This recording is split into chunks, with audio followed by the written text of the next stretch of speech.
Hello, everybody. Good morning, afternoon, night, whatever it is. Welcome to Table Quests, our D&D live stream every Wednesday. With me, Drew, the DM. We've got John, Kat. Again, I'm pointing at random spots here. Walt, Mike, and Kendra. Uh, Picking up after last week when you guys had. Oh no, wait, sorry. I have things I need to shout out. Right, because I don't have that pulled up. Thank We have a couple people to thank for some things here. Thank you to Syrinscape for the lovely music and various sound effects, like this one. If I can.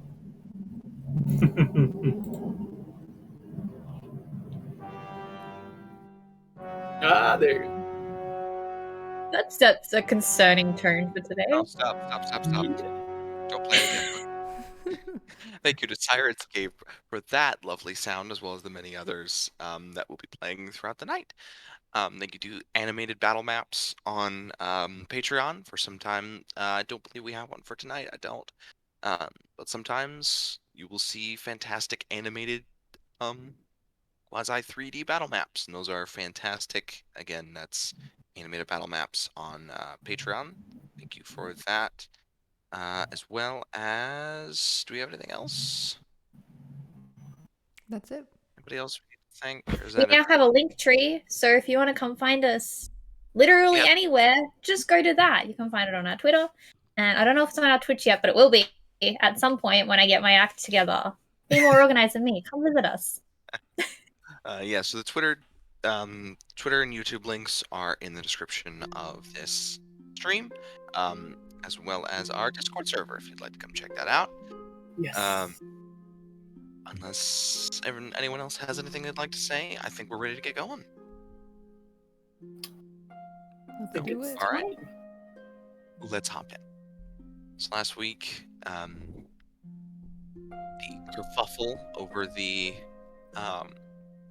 safes from the carriage ensued. Amarok, the Obliterator's various minions and goons closed in, and there was some combat back and forth. Nestor, the ringleader of the circus, intervened, smoothed things over, and tried managing the chaos. There was obviously a dispute as to who was the rightful owner of the 100+ gold pieces within the large safe. And Nestor decided to put it up to a bit of a competition between you. Whoever could find the circus's beastmaster, Zachary Black, who it was shockingly revealed was a talking bear, is currently missing. Whoever can find him first in the forests and swamps just to the south of Andriel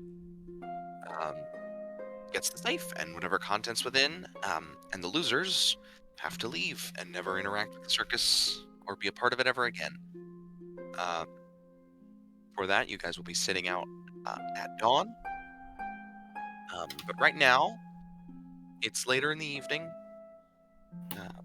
You guys made your way to the tavern. Have yourselves a good meal. You spoke with a couple from the acrobat troupe who intimated that maybe there was something going on that group of skilled adventurers might be able to assist with. After that conversation, you guys finished your meal. It's now kind of getting on in the evening. And you guys had a couple things you wanted to do before we actually get to our long rests and get into the search the next day. So go right ahead. After our paper funeral, I will tell everyone about my wondrous idea that I went and spoke to some guys, the acrobats, the really cool ones that I was playing with earlier. They told me where Zachary lives usually, or sleeps. I don't really know what the accurate verbiage for bear is. Sentient one. But anyway, he's over at the area with the animals. He sleeps in his wagon. They haven't seen him for a day and a half.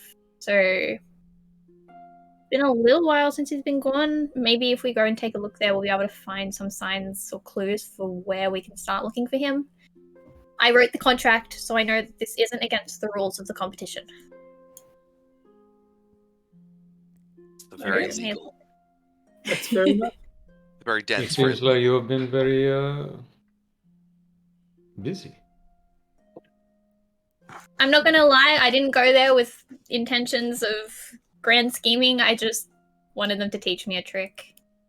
I have us backstage passes to the Acrobat Act tomorrow if we finish super speedily. So if we could like chop this in the morning, then I'd like to make that, last night in town.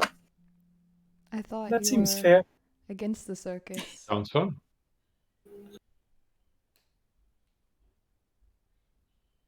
Sorry, Lyra? Yeah, you want to say that again, Kendra? I thought you were against the circus. You thought it was...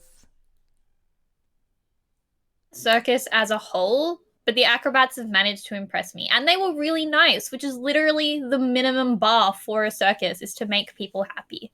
Makes sense. The acrobats have achieved that. So, like, if they ever want to split off and just do their own thing, I'll happily go and visit again. Nesters, maybe not. I know you did write the contract, Tempest. I do have one question, though. If we are seen, especially by Nestor or even the short, annoying one, wouldn't that give a bit of leeway for trouble? I think if we were to go, maybe not all of us, because in the end, it's more of information gathering. It's really sweet of you to think that they're not going to be filthy cheaters too. Fair. I would 10 out of 10 not be surprised if we ran into them there. Fair enough. But I mean, if you want to keep it small, we can. My worry is that we tried being quiet before. How did that one turn out? So I don't know. It was just an idea. Like I wouldn't mind going also. It was just thinking like how, like I was thinking maybe a 3-person team or a 2-person team with someone who's mildly acquainted with the layout, and then another person who can be not as flamboyantly seen, be kind of stealthy and sneaky about it. Yes, Are you we should saying split the more about party. it? It's always a good idea. Never split a bye. I mean, Hold on, I don't votes? have enough D6s for damage. Hold on.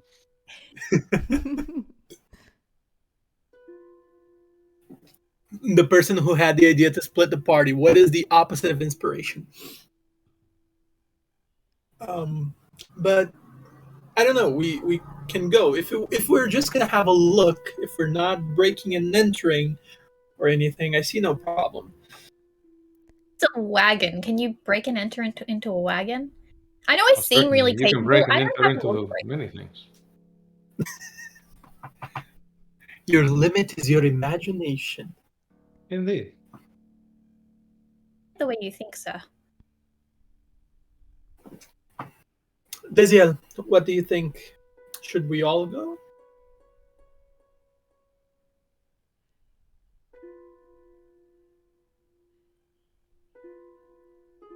Certainly, a smaller group is able to be more stealthy and whatnot.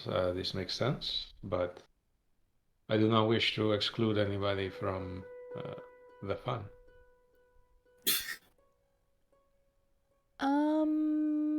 I don't know how sneaky I am. I think my strong suits are in distraction, as you all saw. I think I did a very good performance tonight, but I don't know. Very good. Thank you. But yeah, I don't mind staying back. I trust you guys. I think we work well, so. Sure. Pep, sir, is it common for there to be kind of night rounds around the wagons of the Carney people? I'm usually drunk by then, but not too sure. TM, would I know that in my time here? Let's see. Because you only made it to the circus the day of your fight, so you don't have any experience with this circus in particular. You can make a history check to kind of go back on your experience with maybe other places like this. 60, yeah. In your experience, carnivals and circuses tend to be a little more lax on security. And with a very sharp eye, you notice that there weren't really any guards at the circus itself that you had seen today. So I just had an epiphany. Yeah, yeah, they don't have guards that well here. I mean, I just remember because had to look for a bush to piss in, and didn't run into a single guard on my way to the bush. And you want to go to the far bushes. You don't want to piss in your camp. So, yeah, I don't know if that'll help you.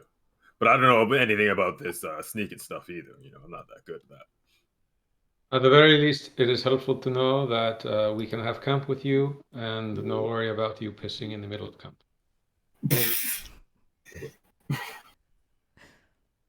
Yeah. Everyone make note of that specifically.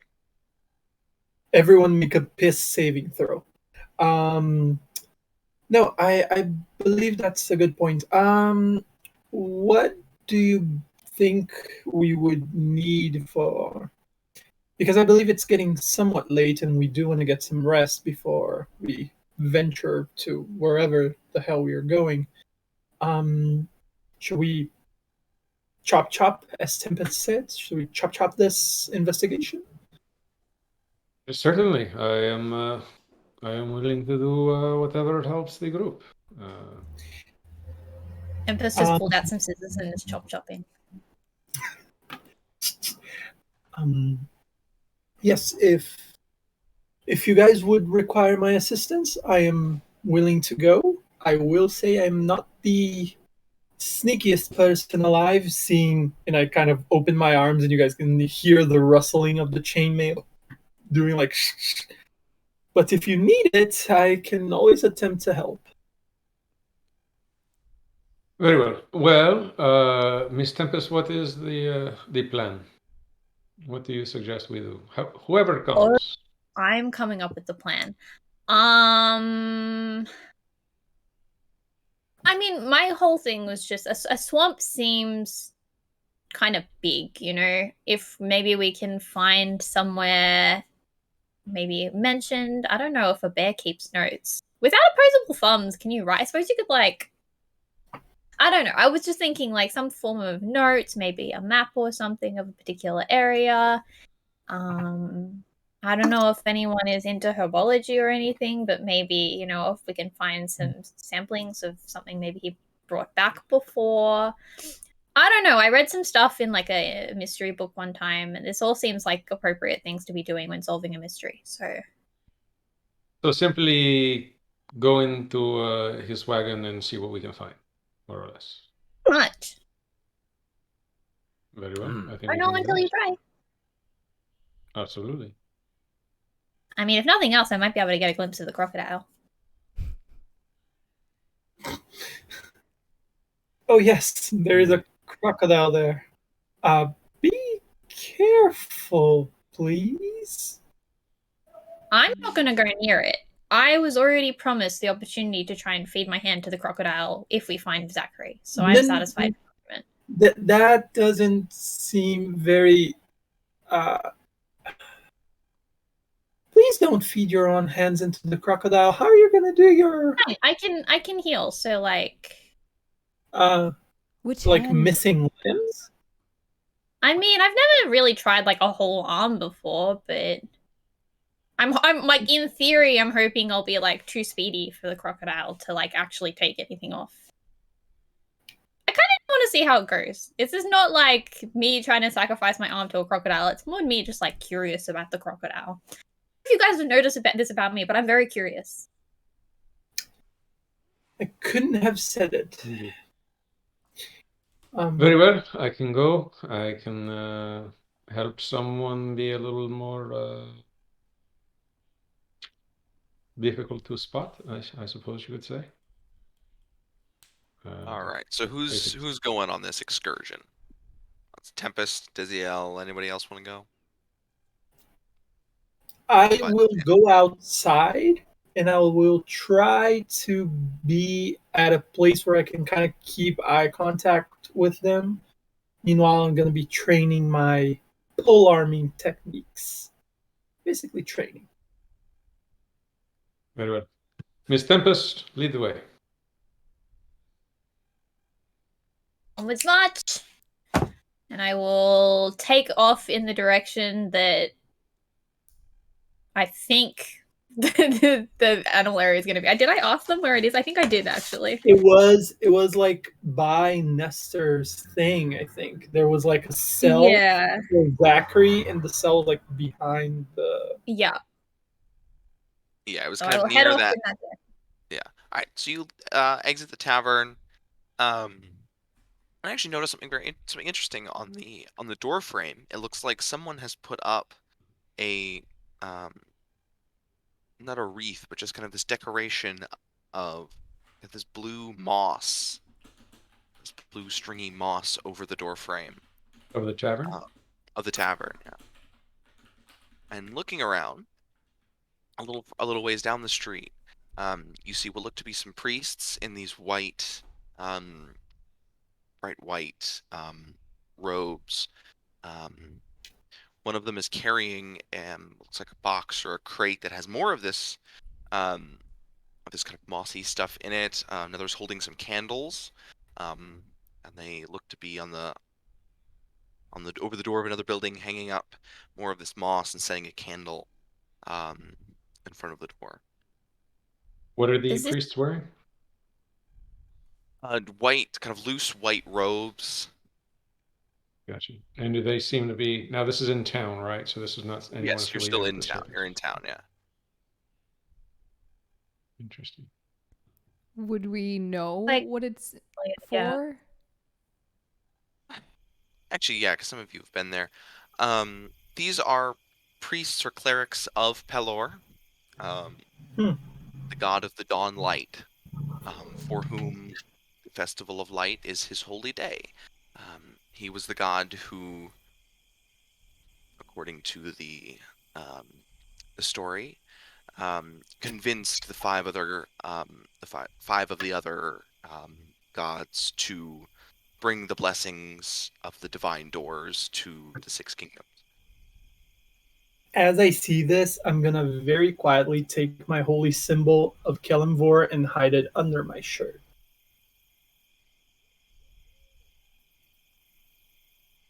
Seem like this is just sort of like a ritual thing they do for the festival. Yeah, it seems that way. It seems like they're kind of preparing, because the festival, the day is the next day that you guys will be traveling. They're just putting up decorations, essentially.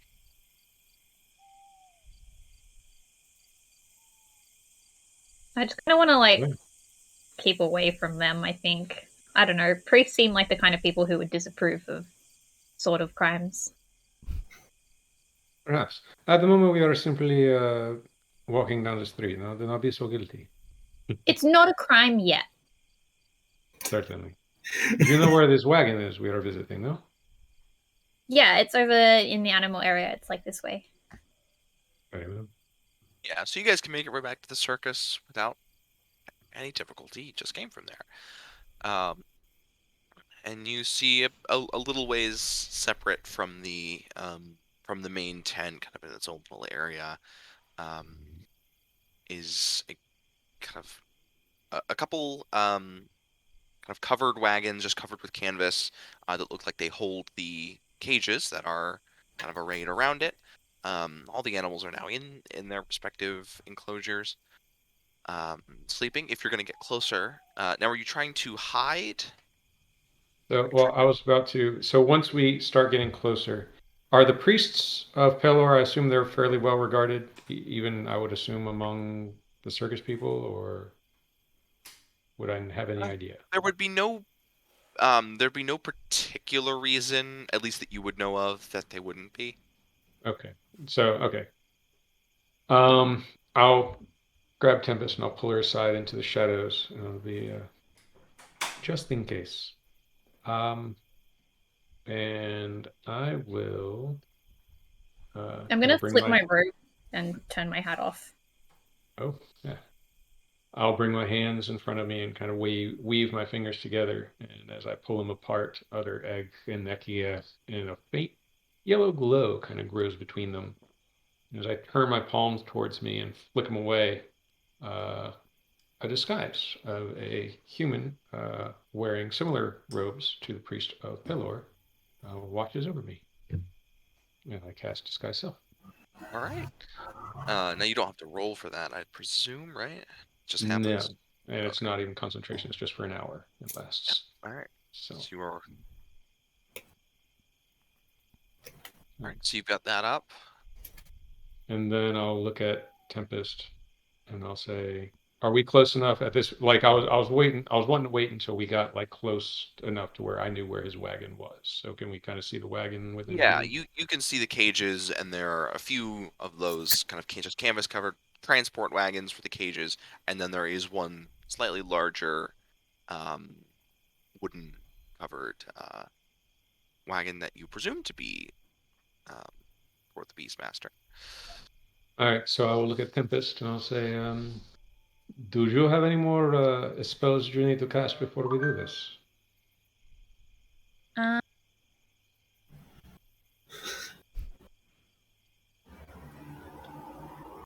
It'll be fine. I'm good. Very well. I am trusting you. And I will reach out and cast invisibility on her. Okay. Do not cast any spells or this will break. Do not attack or this will break. Please do not Okay, run never off. very good at that anyway.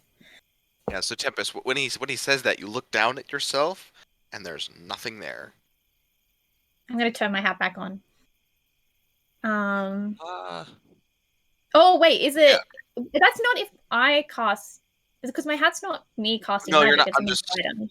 Yeah. It's still fine because you're wearing it, right? Because it says worn items. Yeah, you'd be fine. I would assume I would have like some vague familiarity with this sort of spell. Visibility. Anything a target is wearing. Yeah, If anything you a target is touch wearing becomes or carrying is invisible. invisible. Yeah, you're fine. Yeah, okay. It's more just like for the. He likes having a hat on. Just to, He was like reluctantly turning it off for stealth mode. Okay, I am going I'll see to. you either, so I am trusting you. I will give you a salute that you can't see, and I'm going to try and very silently make my way towards. I want to veer a far loop around the animal cages because I don't want to kind of set anything off or anything. I'm just going to try and take the safest route to the biggest wagon. Okay. So it looks like it could be his. Probably after she walks away, I'll kind of get myself ready and I'll be like, "Okay, now just follow me and be good." And I'll start making my way straight to the wagon. Through the shadows as much as possible. All right, so make a stealth check, Okay. Iziel.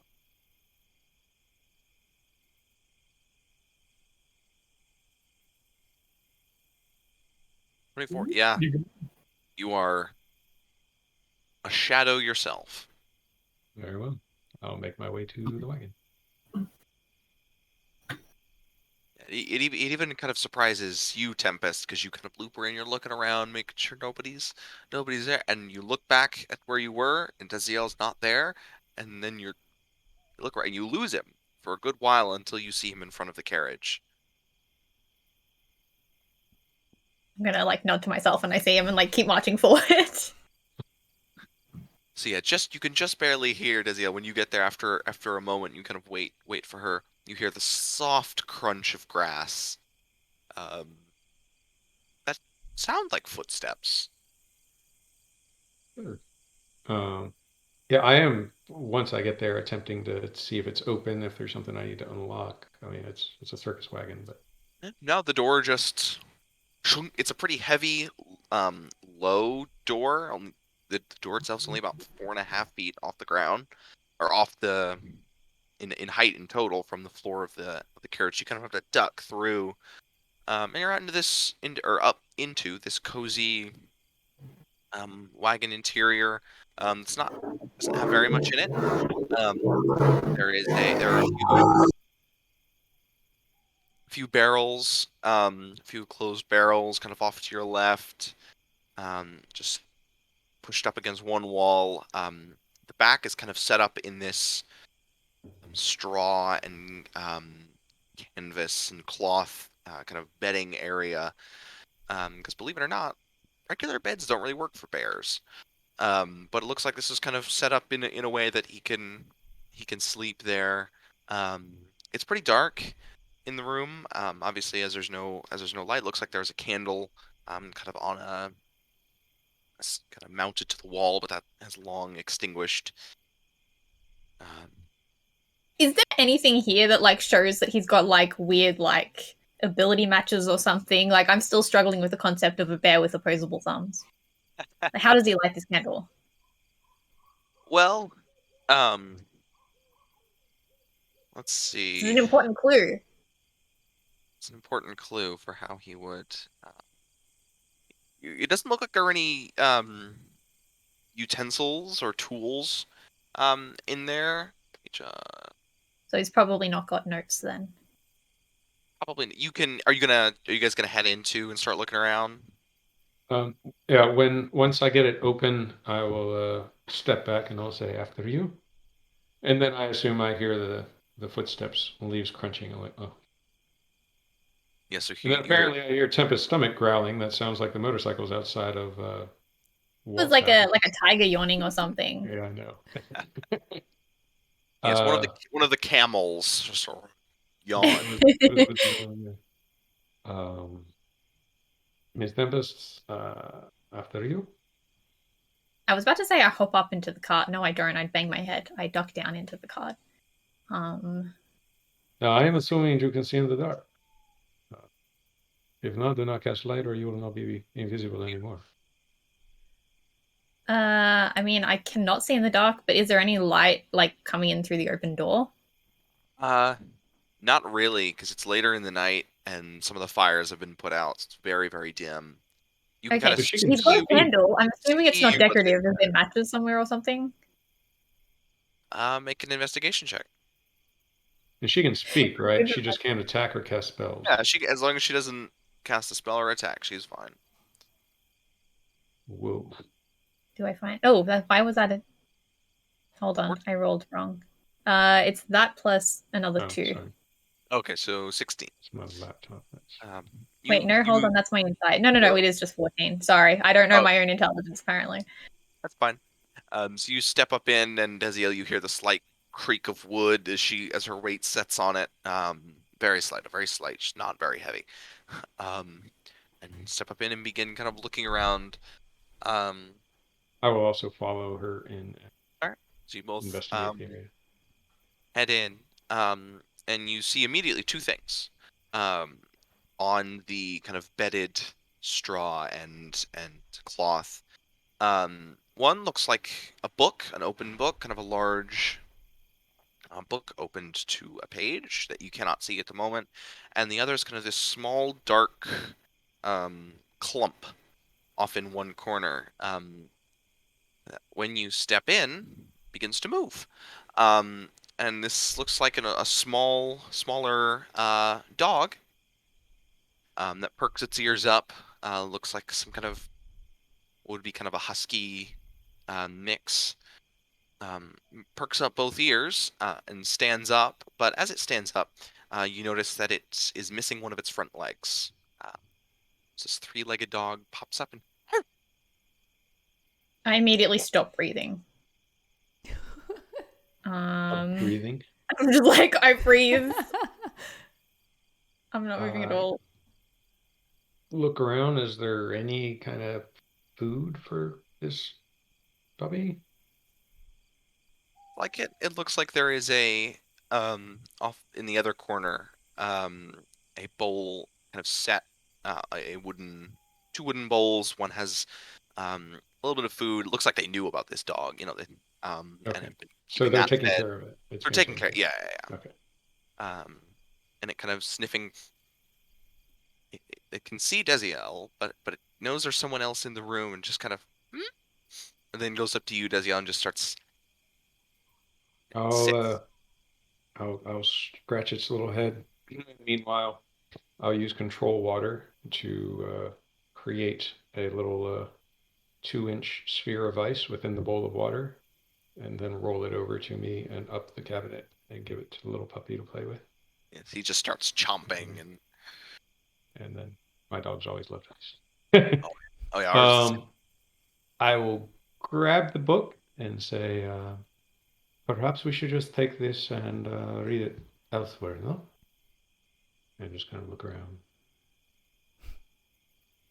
I mean, you're probably right. No, I don't say that because I'm not moving because the dog is here. I want to play with this dog so bad. No, I am going to say that. Yep, we should probably take that and leave. I'm just going to do like another quick glance around to see if I can find those friggin' matches. Or anything else of interest. Make another investigation check. Can I, with my dark vision, see anything else of interest without matches? It doesn't look like it. 11. On the floor. I do one more thing that I forgot the first time. On the floor, there is another sheet of paper. Just kind of on the ground. Looks like it was set in front of the book. Looks like it has markings on it of some kind, although again it's dark. And so without dark vision, you can't really see anything about it. The mystery of opposable thumbs will never be solved until we find this bear. We have to find this bear. Yeah, that's my current theory, but like how do you do matches like this? Like you have to set the box down and then I don't know, man. Maybe he's got like the coding for like matches, like some on this and some on these claws, and then he just like I'm getting distracted again. We should go, Desio. Yes, indeed. After you. Okay, and I will go and I will look longingly at the puppy. I will wait Shake my and head and leave. listen for the creak of the wooden stair on the way out. Now, are you grabbing that paper? I presume. Yeah. Sorry, I should have mentioned that. Fine. Yep. So you hear the light, and feel the slight rocking. All right, and I will back up and head out and quietly close the door and make our way back towards where we came from. All right. Just make another. Oh, yes. Go ahead. I was gonna wait their whole thing to finish. Oh, okay. Just make another quick stealth check on your way out. If you're going to be stealthy. Yeah, might as well try. If not, I'm disguised, but might as well try. I pause halfway through leaving, and then I just like I turn to find Desiel and can't find him anywhere. Yeah. Never mind. I was gonna ask him something and don't. Yeah, you I'm both coming slip out right out. behind you. So. You both slip out, and one of you goes left, and one of you goes right. And Tempest, you turn back. Hey, Thinking, Desiel. he'll be right there, and I could. Oh, he's disappeared into the shadows. But you guys meet back outside of the circus grounds. You kind of eventually do see him emerging, like peeling off from a shrub.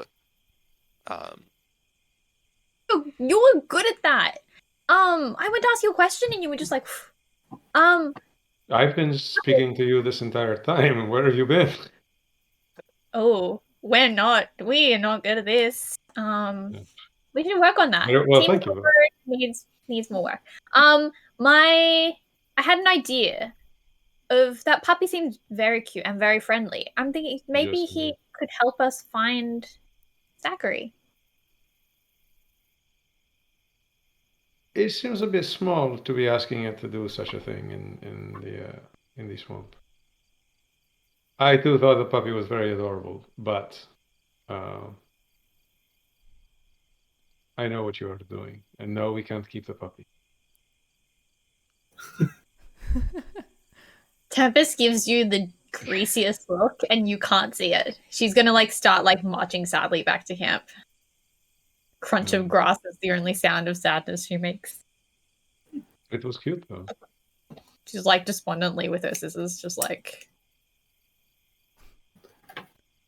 And he goes on talking about just, if we took it with us, we'd have to take care of it, and if something happened in the swamp, and then what? And then if we do find Zachary, and then he's going to want it back, and you're not going, he just keeps going on as we walk. So, Walt, are you going to keep concentration on invisibility for the whole hour?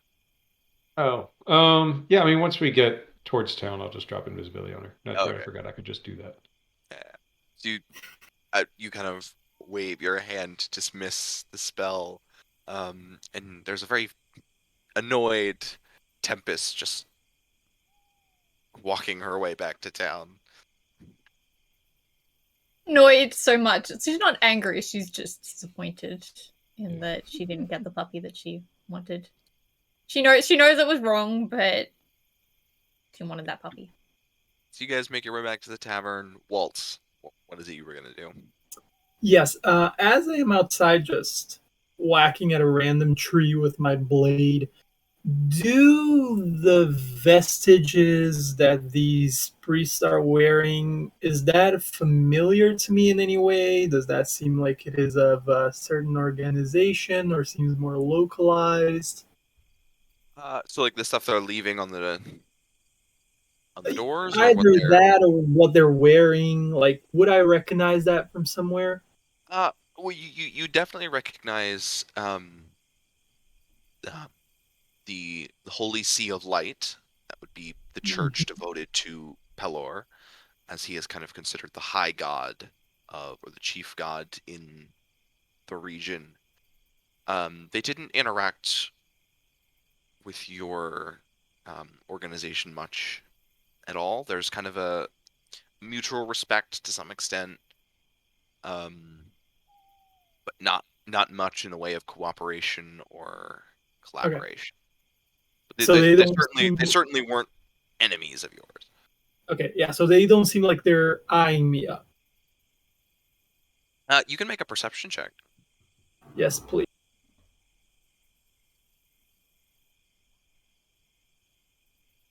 Thank God.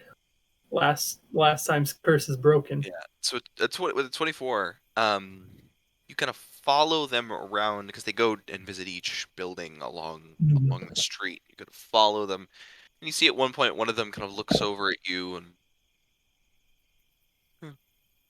or going back to their business. Okay. They don't seem particularly interested. Good. As this is happening, I'm gonna go back into the tavern and I'm gonna go to both Lyra and Pep if they're still at the table. I'm gonna be. Do you guys wanna come train with me while we wait for them? Ooh, yeah. What kind of training are we doing? I don't know. Generally, I just take my blade and whack stuff with it. I'm not very refined. Maybe our fighter here, our little gladiator friend, can help us with something. What is your training routine, Pep? Do a 5-mile run early in the morning. Training is kind of a morning thing for me, That's fair. That being said, if Pep looks around, so we're in the tavern, right? Yeah, at the moment you're sitting at a table, and slowly the crowd is thinning. Okay. Pep's gonna take his drink and he'd be like, you know how Tempest was talking about getting information and stuff? I kind of nodded off during half of it, to be honest. But this is just my personal experience, but taverns are a great place to get information.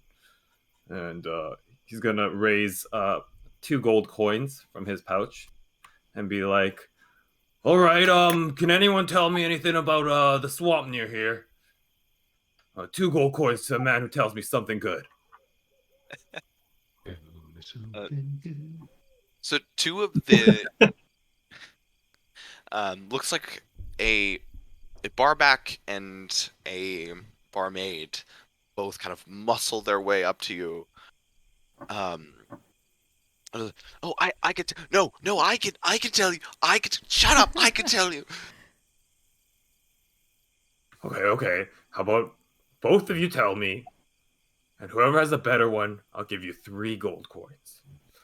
So they just You immediately really- start talking over each other. So the swamp is and you can't really. And again, they just kind of descend back into squabbling with each other. I was telling you, no, I will go for it. You go. Okay, I'll give you each 2 gold coins. Just one of you talk, please. My God, man, you need to learn how to bargain. Jesus Christ. This is why every copper matters to this guy. He just throws it He away. throws it around. Yeah.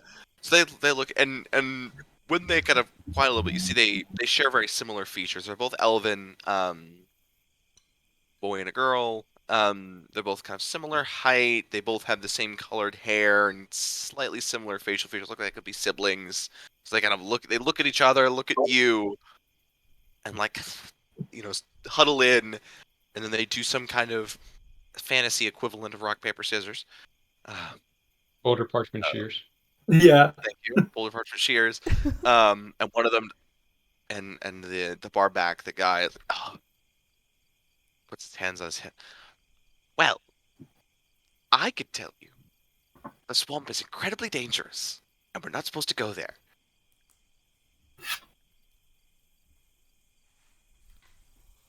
Is that all you got? It's very, there are lots of dangerous animals, snakes, and as well as the. Have you been in the swamp? Well, only she looks behind her. Insight check.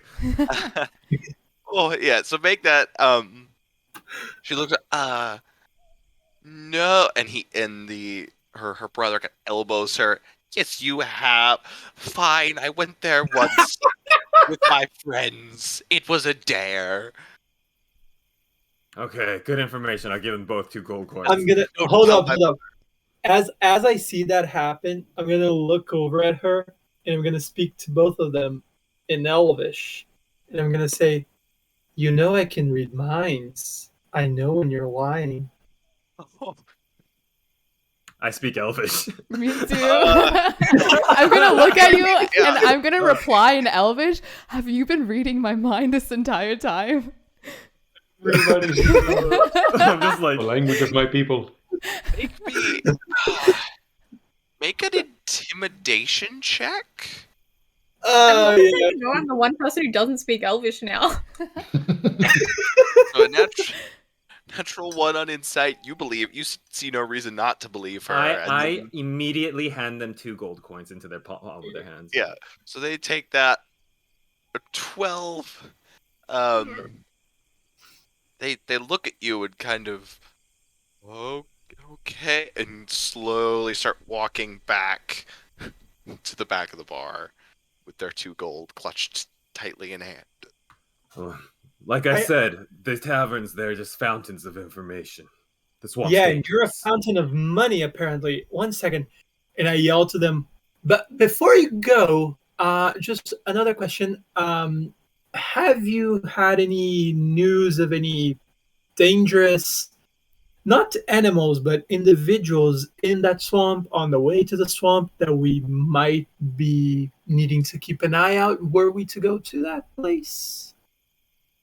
Well, there are the toad people. What are they called? The Ballywurruggin. Oh, bullywugs. Yes, that. Bullywugs. Okay, well, I don't believe that. That's for sure. And That sounds most definitely made up. Okay. Okay, now you can take the money or whatever. Thank you for your information. Thank you for the coin, and they take off. Okay, so what am I thinking about right now? I go over to Lyra and I go, I can't really read minds, right? I was just trying to see if they were on the up and up. Oh. Oh, so you're lying. Oh, okay. Give me a little bit of time and I might be able to do that for you. You might not want to read my mind, but that sounds really fun. Anyways, Nestor seems to really trust us if he's sending us into a swamp, a dangerous swamp, right? We look like capable warriors. I don't know about capable, at least from my part, but yeah, I think there's something. From what I see it, Nestor is gonna get a win-win. Either his guy, Amarok, stays with the money and he keeps on fighting for the circus and we just scram or get killed in the swamp, or we retrieve his Beastmaster and we keep the coin that was never his anyway and he gets his bear back. So I think Nestor is on a win-win situation, and while he's on the up and up, we might get screwed. But I believe there is potential for us to succeed in this mission.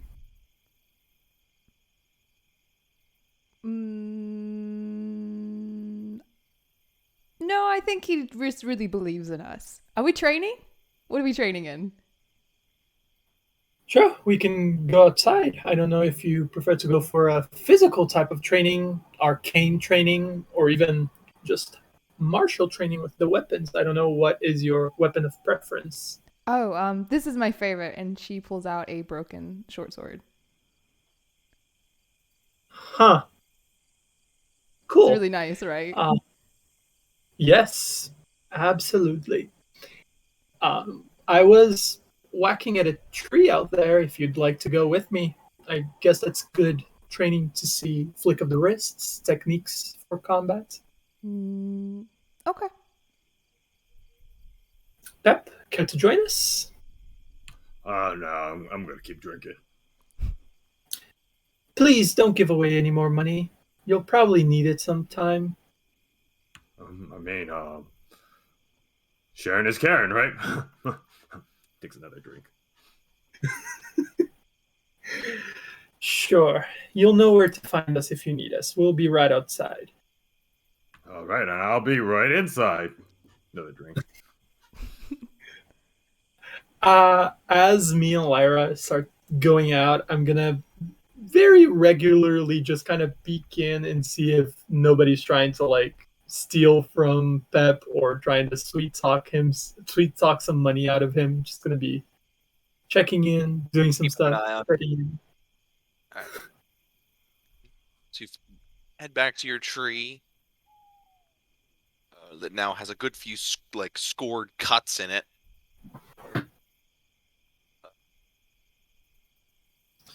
See, I don't know. It's not been too long since I have been having to fight by myself. So what I generally do is I take the glaive and I just start very roughly with no real grace to it, just kind of like stabbing the tree and very shallowing cutting it, being like, eh, eh. And this technique works for you. Has worked decently so far. I mean, I'm alive, right? May I try? With this? Yes, absolutely. Go right ahead. And I give her the glaive and I just sit down, I just lean into another tree and they start looking at it. Yeah, so are you proficient with martial weapons? Warlock proficient with Lyra? two-handed Yeah, ones. martial weapons I am, yeah.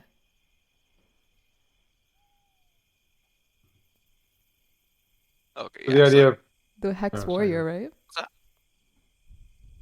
Yep. no, I was just gonna make sure. I was gonna say the idea of Amneo proudly beating a tree with his glaive reminds me of somebody being like, "I'm a yellow belt in Tang Soo Do."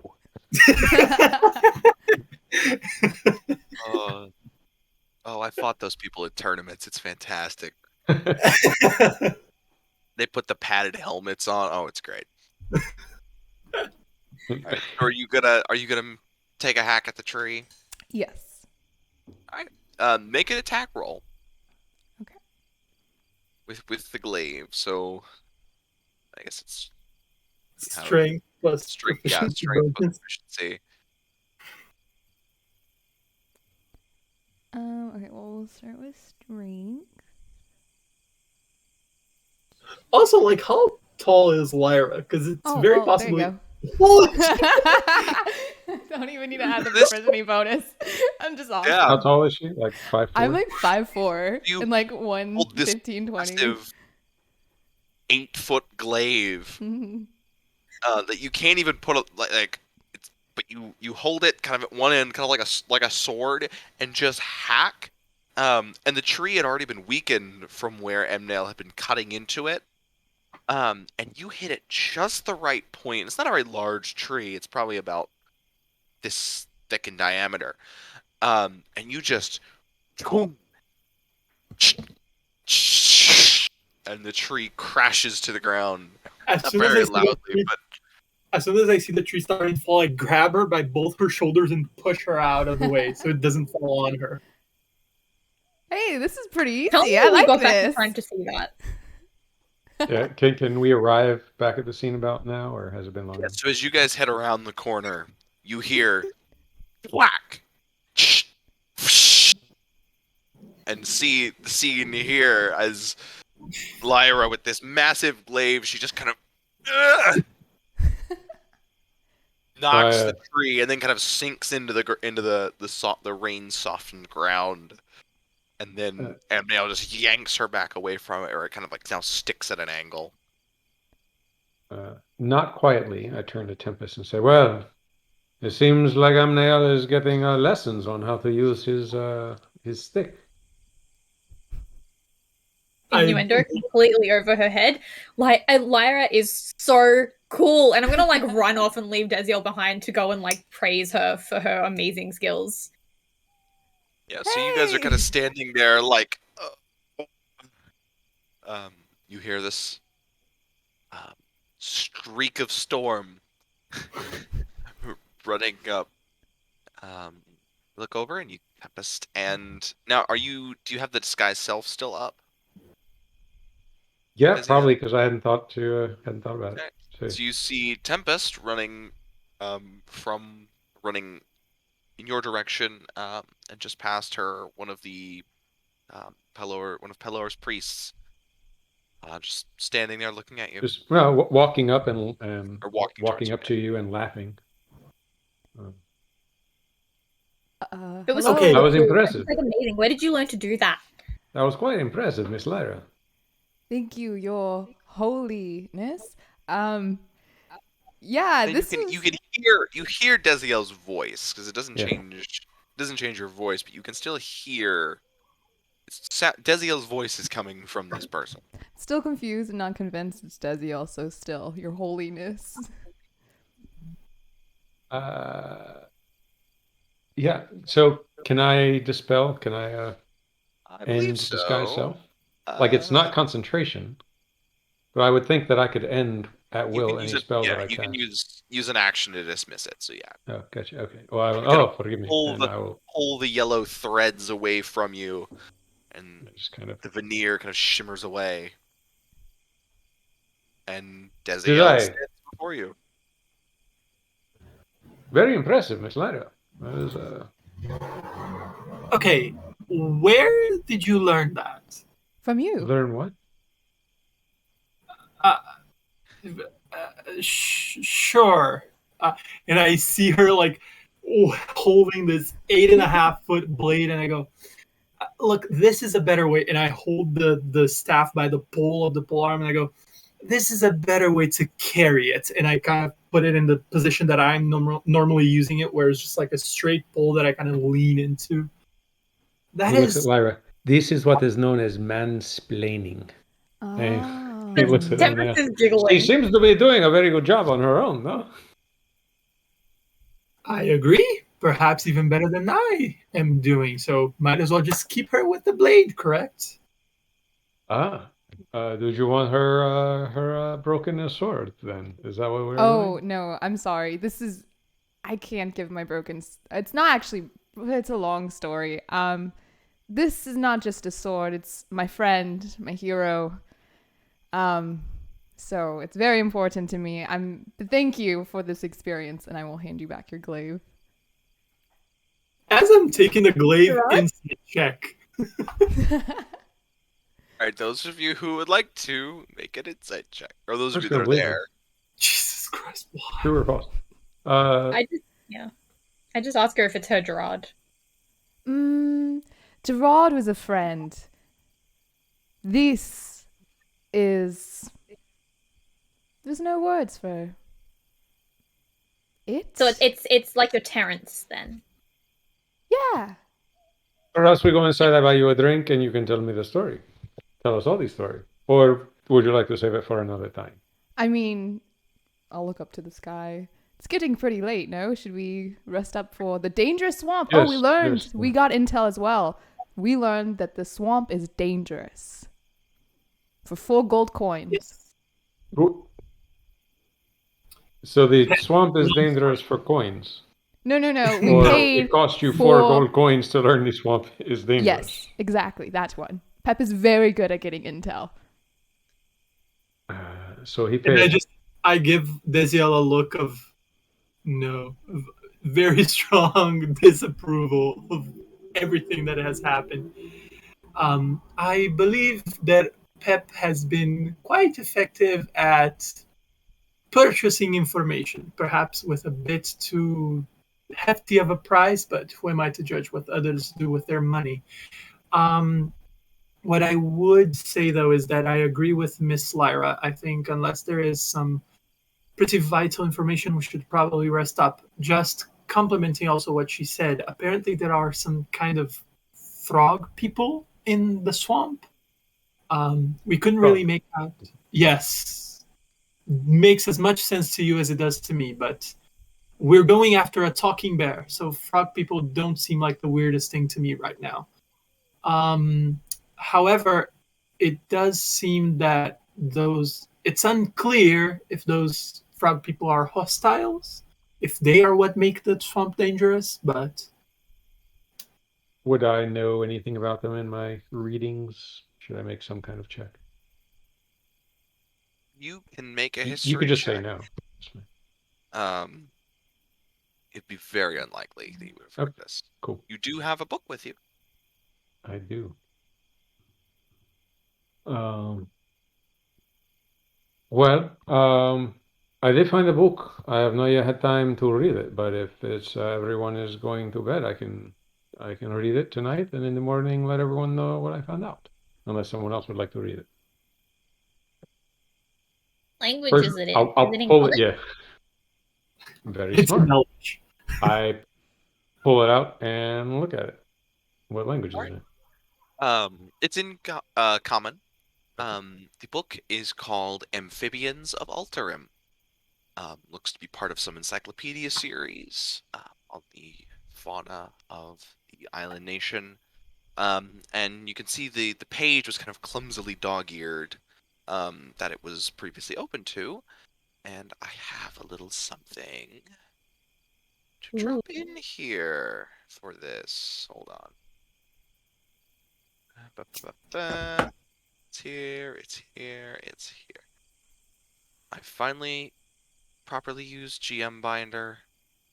And boom, I have a PDF. I don't know if we can get that on stream. But it's there, and that is the page it was open to. If we can't get it on screen, I'll post it later on the Twitter. Come check out Twitter. Hey, plugs! You can find it in the link tree. Amphibians of Alterim, bullywugs. They seem to hold a special place among the amphibious inhabitants of Alterim. The only sentient members of their order known to man.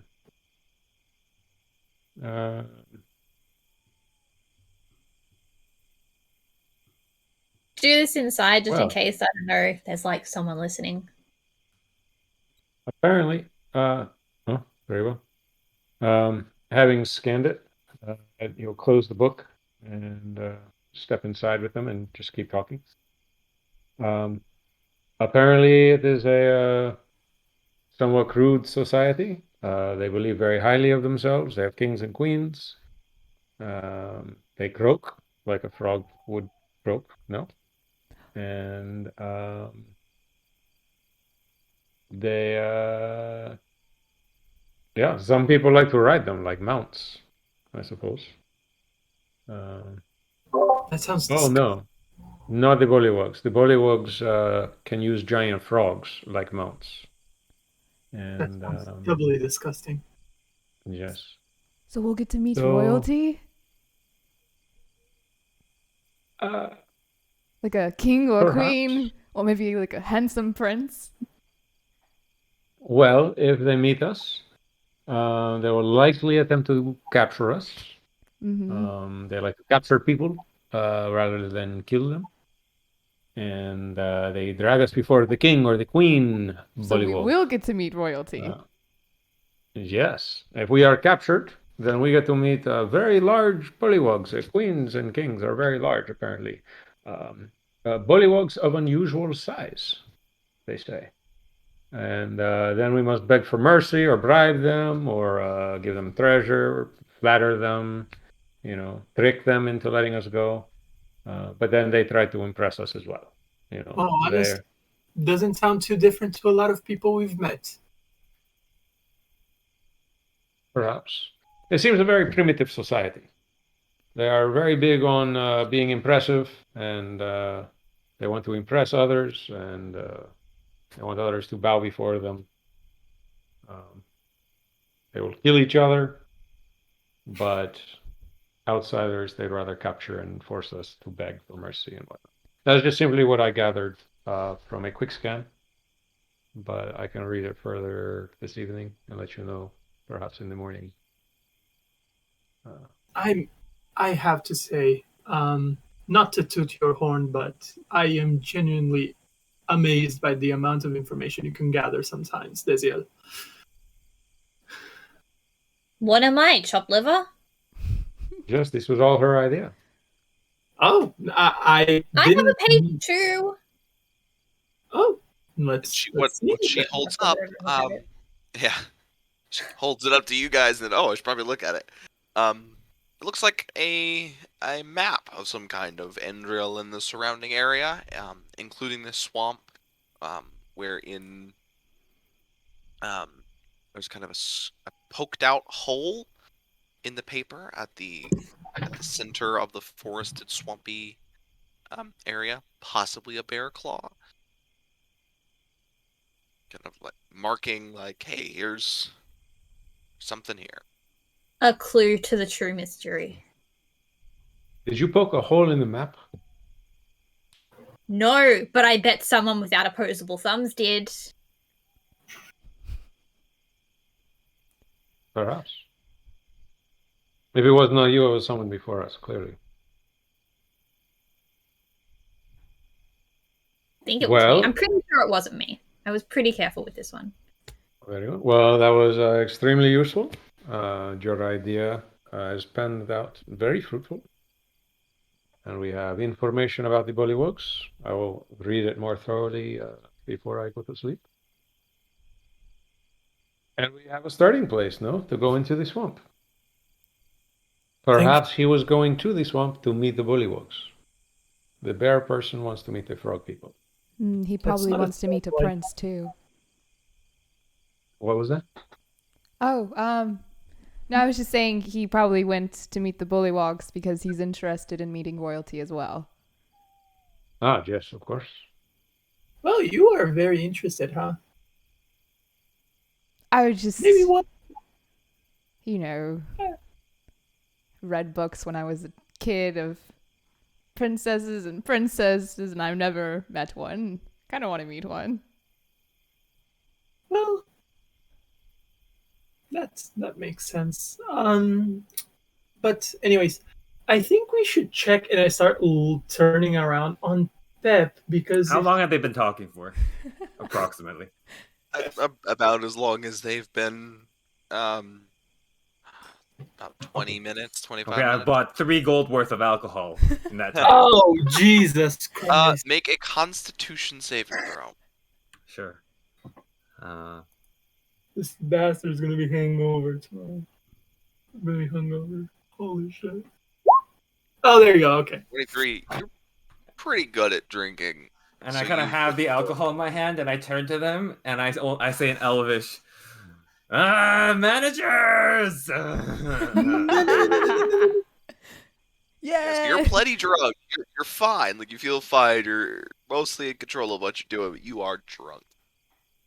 Kind of wave them over.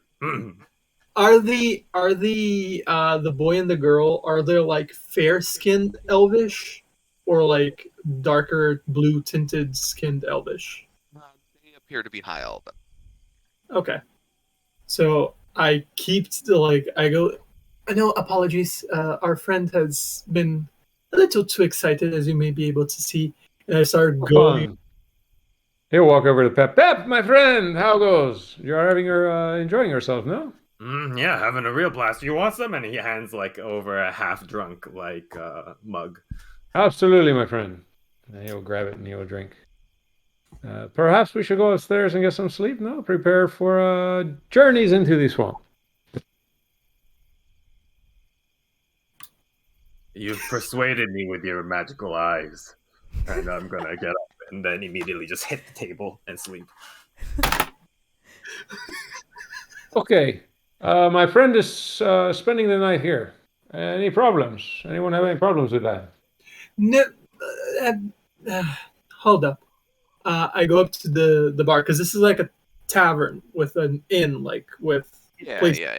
correct? Okay. So I go back onto the table and I go, well, how many rooms would you have available for this night? Now who are you talking to? I don't know who's closest, like the boy Whoever. or Oh, okay. Yeah, so probably the bar back. yelling into the four winds. How many rooms? Let me check. And he runs over and gets this logbook. Mhm. Looks like we have 3 rooms available. Okay. Do any of these rooms have sort of a bunk bed situation? 2 beds or something, or they're all single? One of them is we call them suites. Has 2 beds, but the others are a single bed. What are your rates for the night? Well, for the single rooms are 2 silver a night. The double is 5 silver. Okay. I want all the rooms you have, please. Very well. That will be. 9 silver. Starts 9 silver. counting on his finger. Ah, yes, not 9 silver. Okay. I hand him. Or perhaps it is. Well, is this a quiet conversation? No, I just went and started talking to him, so you probably heard it. Or perhaps is already been paid for by my friend here, no? I understand he gave you 4 gold. Persuasion check for that, yeah.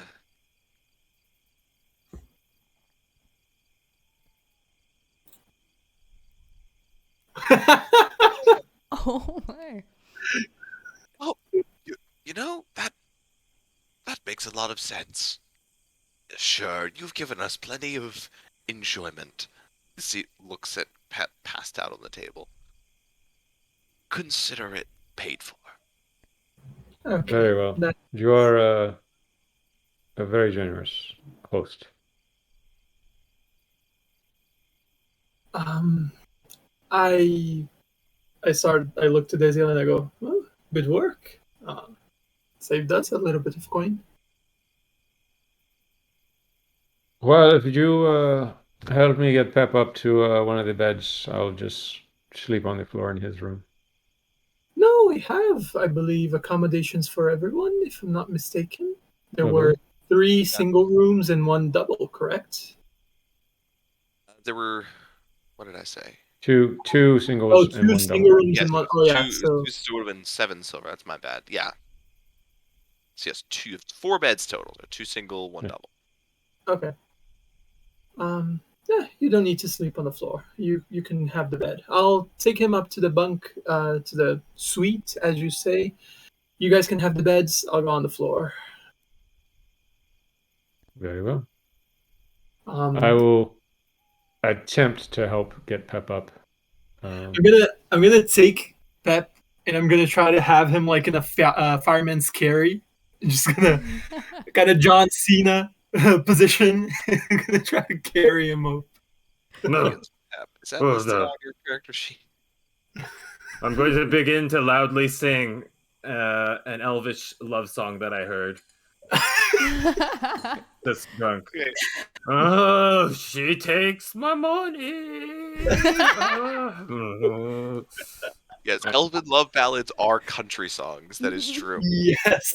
So- Ken. ML, make me just strength athletics. Pep, roll charisma performance at disadvantage.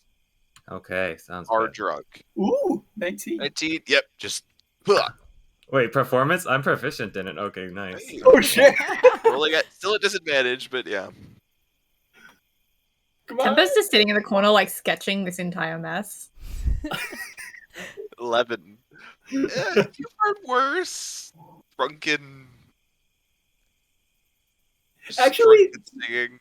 To Tempest, it literally sounds like he's just slurring. He's just going. Oh, Yes, you hear just like someone speaking cursive.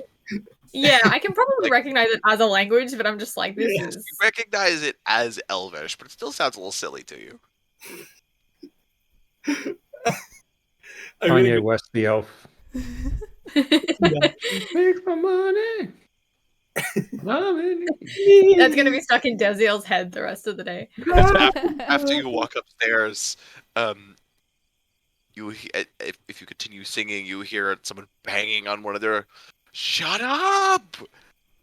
It's too late for this. You shut up! I'll knock you on your ass. He is a powerful fighter. You do not want to tussle with this one.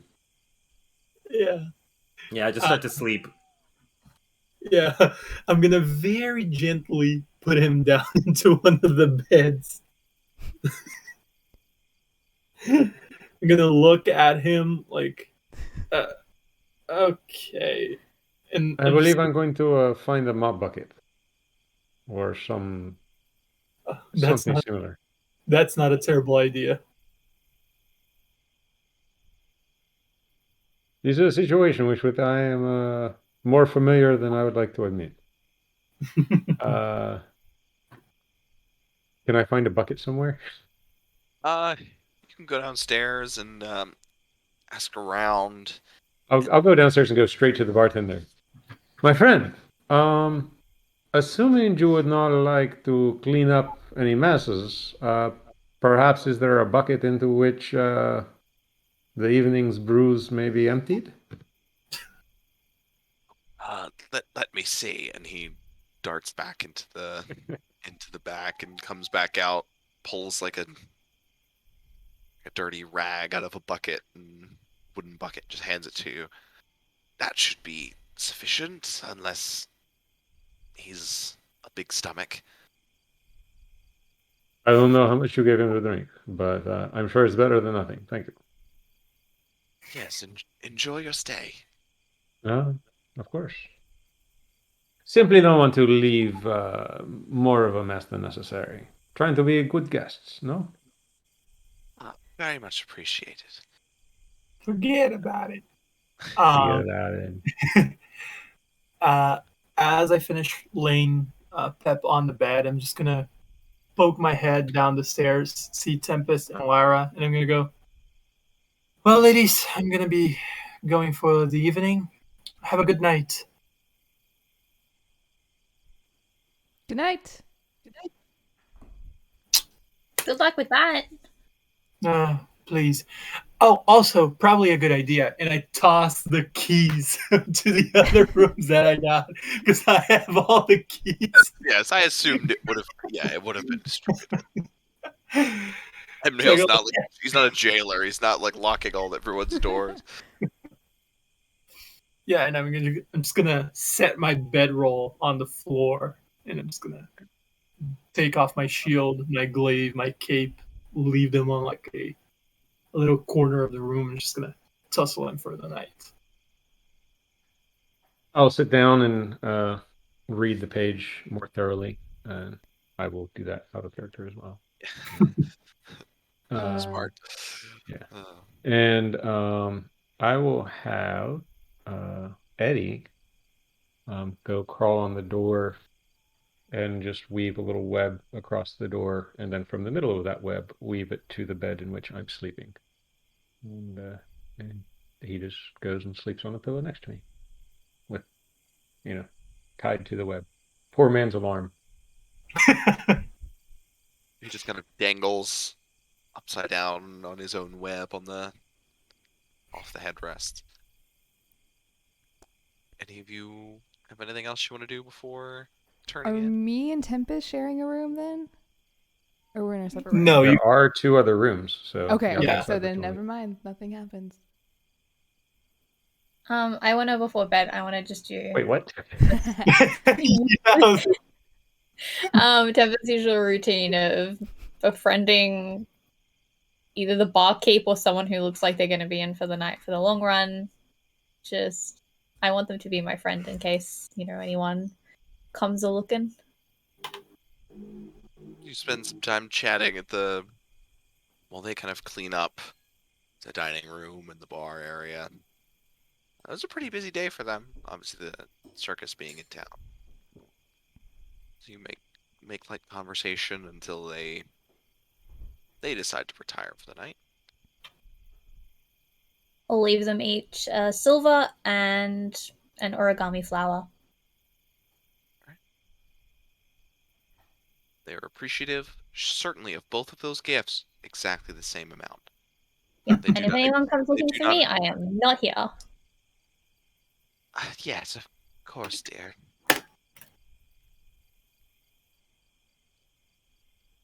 Have a nice night. You guys get your long rests? Yeah. Although I don't think any of you are missing hit points. Pep's missing Spells. one. Yes, you get all your spells back, all of your anything that recharges with a short or long rest. I'm pretty sure I had already hit long rest at the end of last session, so I'm pretty sure I had 1 level 1 spell left for disguise self. Yeah, that's fine. Yeah. You will wake up just before the dawn. Prepare yourselves. You meet back down in the tavern. A couple of you pretty tired.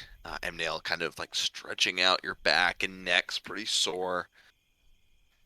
Sleeping on the wooden floor, even with the bedroll. Pep, go ahead and make me another con save to see if you're hungover. Oh, dear Lord. Ooh. You're fine.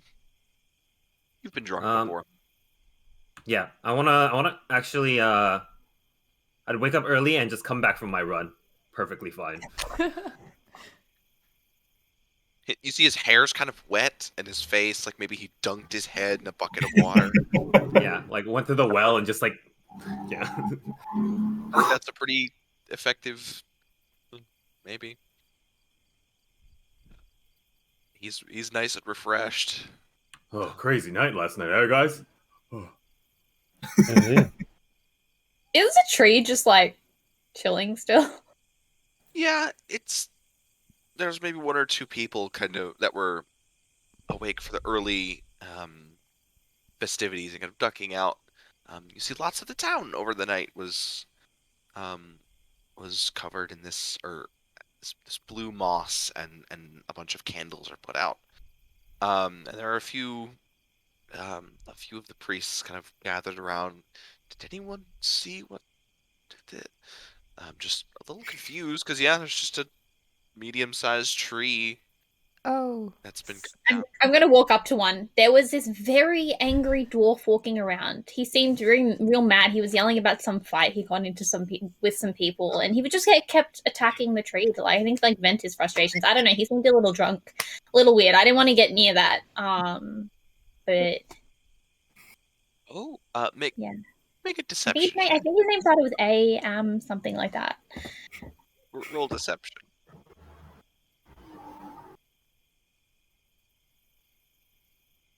It was so close to a 20, damn it. Oh yes, they give you a look you would give a child who's coming up with an. It's like, oh, that sounds horrible, dear. I sure hope they catch him. Just kind of have an awkward I'm just smile. saying, it's a good lead to investigate. Yes, certainly. I am going to start heading, roll up my little sleeping bag, effectively put it away in my backpack, grab my cape, grab my shield, put both my shield and my glaive on my back. I'm gonna see Desiel's little web woven. I'm gonna carefully step over it and head down. I imagine I see Tempest now being very condescended to by these priests. I'm just gonna head down and I'm gonna be like, "Oh, what happened here?" Tempest, good morning. How are you? Oh, I'm just telling these guys about that angry dwarf that we saw yesterday, beating this tree up. Yes, the dwarf. Actually, quick question. Do you think maybe some wood would be useful in our quest, our adventure, our little task? What kind of tree is it? Ugh. What is the fauna of this place? My question is more specifically: has it got the leaves that go like this, or is it like the spindly leaves? Yes, it's a Like a pine tree. it's a maple tree. Okay, I'm gonna small collect some maple. of the leaves. Well, it's pretty early in and some spring. twigs. There aren't really going to be that many. There are a couple small little leaves poking out, but nothing. All right, It's not well, I'll like take the full- small ones. We've already murdered the tree. I'll take some small ones and I'll take some twigs. Crafting supplies. I don't know if you want anything bigger, but I'm not the person to be carrying that stuff. Maybe you should ask Lyra for help. She seems like she would be great at chopping up tree bits. Probably. No, I was thinking something more on the idea of like bark or some small twigs in case we need to start a bonfire or a campfire. I mean, I have these ones, but I wouldn't these want are to my craft supplies, so Yeah. I'm just gonna start kind of debarking. Is that a word? The log. Like I don't want to chop the wood itself. I want to get like the very crackly wood, the type of stuff that will like catch on fire relatively easily. Yeah, that'd be pretty simple to gather. You get a solid bunch of it. Kind of wrap it with some twine or Okay. something I like that. So I have rope. yeah, that'd work as well. So you've got I'm gonna yourself a now little add fire to my starter kit. inventory bunch of random wood.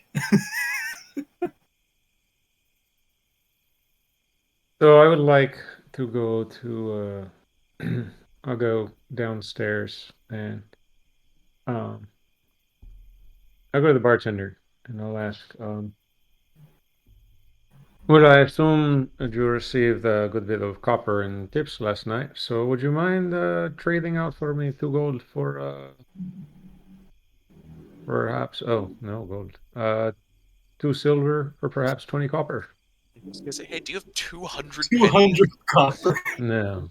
He kind of rubs the sleep out of his eye.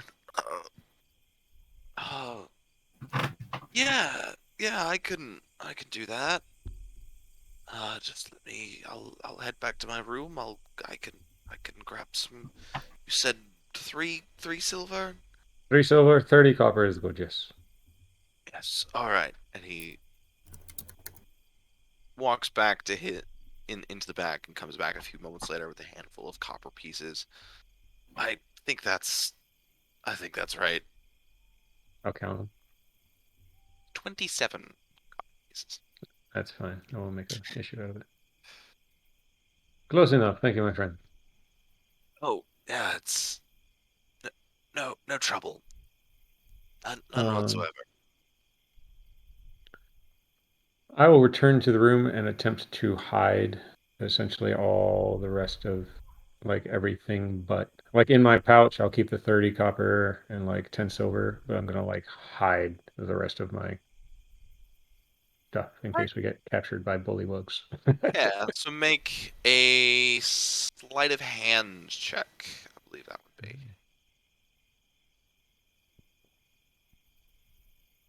That's stealth. Still pretty good. They're working for me tonight. Yeah, so you kind of dig around and you find a loose floorboard, but you don't put it there because that's too obvious. So you kind of peel the floorboard up a little bit and put like an empty pouch in there, and then you go to the other side of the room and find a little hole in the wall that you can kind of cover with a. You kind of slide the dresser aside and stuff your things in there and slide it back. Seems pretty well hidden. Fair enough.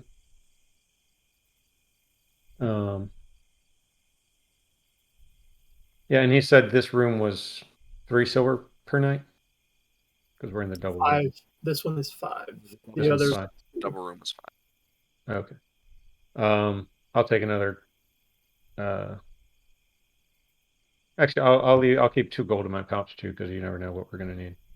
All right.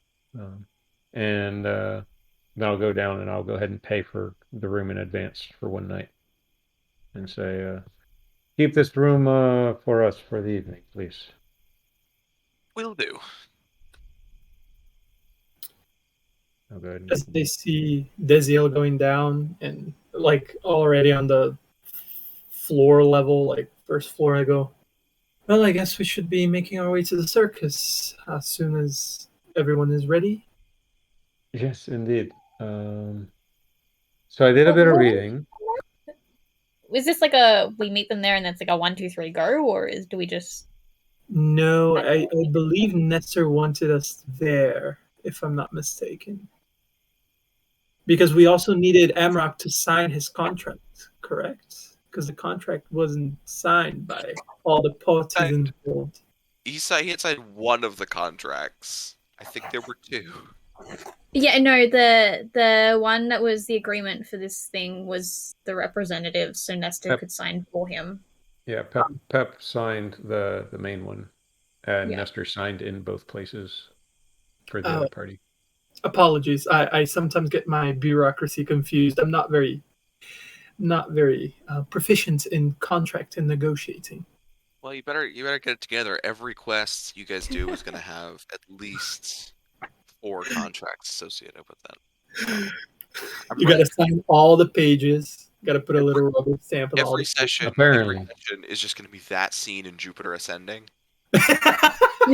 Apparently, we found the one individual who is both super chaotic and insistent on contracts and rules. I don't understand. But And I found the one other person who's watched Jupiter Ascending. Yeah, pretty much. Because if you set the rules, you know how to break them. Or creatively get around them. I had a friend once who wanted to get into like the law side of stuff, and I absorbed maybe like 0.2% of anything they ever said about it. Because law students, man, they just complain all the time about the thing that they voluntarily signed up for. So I just kind of like use it to my advantage. If I was going to suffer through hearing the complaints all the time, I may as well have used the small amount that my brain absorbed to my own creative use. I'm very good at that sort of stuff. Your knowledge and instincts have proved most valuable thus far, clearly. Speaking of which... I'll disappoint you eventually, it's okay. What is that? I'll disappoint you eventually, I look forward to it. I look forward to it as well.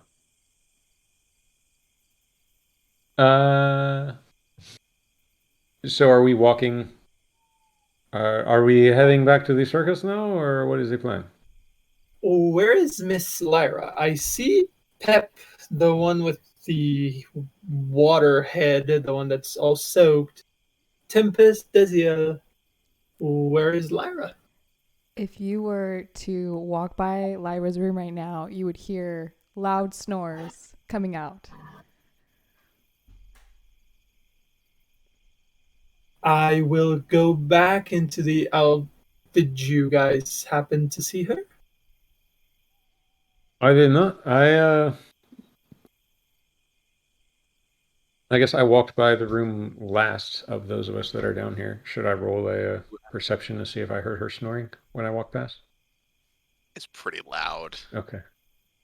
I believe I heard some snoring from her room when I walked by. I Well, assume it was her. I don't know. I guess then one of us should wake her up. Would you guys mind if I went? Be more careful. She might be. I don't know how she feels about people of the opposite gender just like entering her room. You know. I wouldn't Maybe. have done that, but please, by all means. Okay. And I went to boarding school. You know they're a little weird. Yes, you should about go the shake her and allow her Oh. to slap you. Yes. Or you could slap her awake. This could make her happy. Very good options. Yes. I will go. I think she would appreciate that. Jesus Christ. Okay, so you're gonna go wake her up. Would Yep. you have locked the door No. to your room? Okay, so yeah, you find it's open. And when you enter her room, she's sleeping with her short sword like in her arms. Tevis is gonna stop for a second to just like do like a really quick rough sketch. She'll finish it later. And then I mean, I can't get her consent when she's sleeping, but I feel like we kind of decided consent was a thing for friends. I don't know if we've established we're friends yet. You know what? I'm just gonna slap her awake and it'll be fine. She's just talking to the air, and I'm gonna try and Yeah. So Lyra, you are peacefully, peacefully dreaming away, and all of a sudden, Jesus whack! Sharp pain across your cheek. And then you see an eager Tempest just Did you did it work? did you just slap me? I did. Lyra tears up a little bit. Does that mean we're friends? I mean, you're so cool. You impressed me so much with the glaive yesterday, and like you seem to have such a great disposition towards other people. You were so creative with the distraction yesterday. Like I feel like this was meant to be. This So is I my hope you don't biggest mind that I honor. didn't get your consent while you were sleeping. But No, I thought... you have my consent. Please slap away. Ugh. And she'll give you like another little light slap, and then just like bounce away and say, "It's time to go." And she'll do like a little twirl. Oh, okay, yeah, I'm coming. Let's go. And she'll just kind of like rush to the bathroom, splash her face, and then follow you out. She's like still throwing her armor on as she's walking down the door. stairs.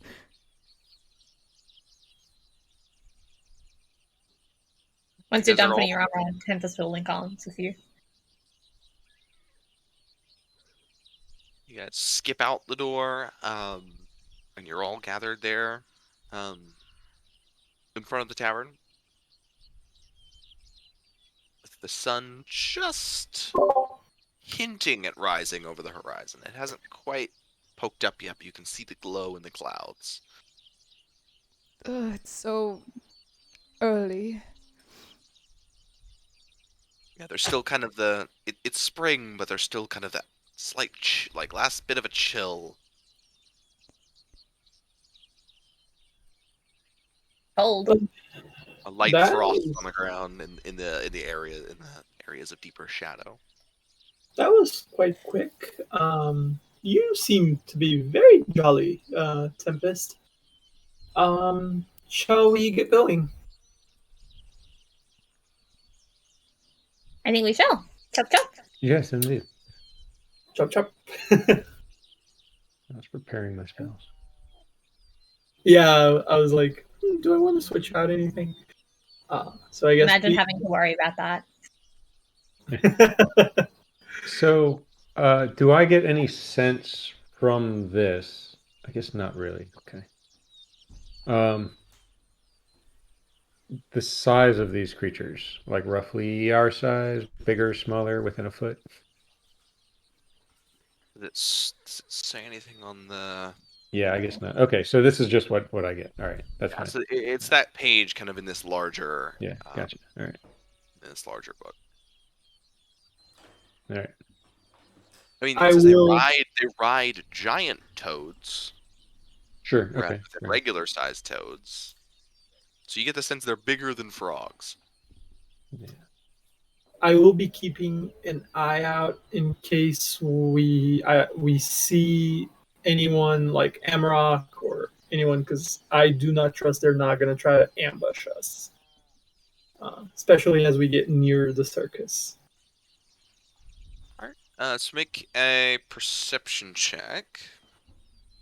Can I guide myself? Go for it. So,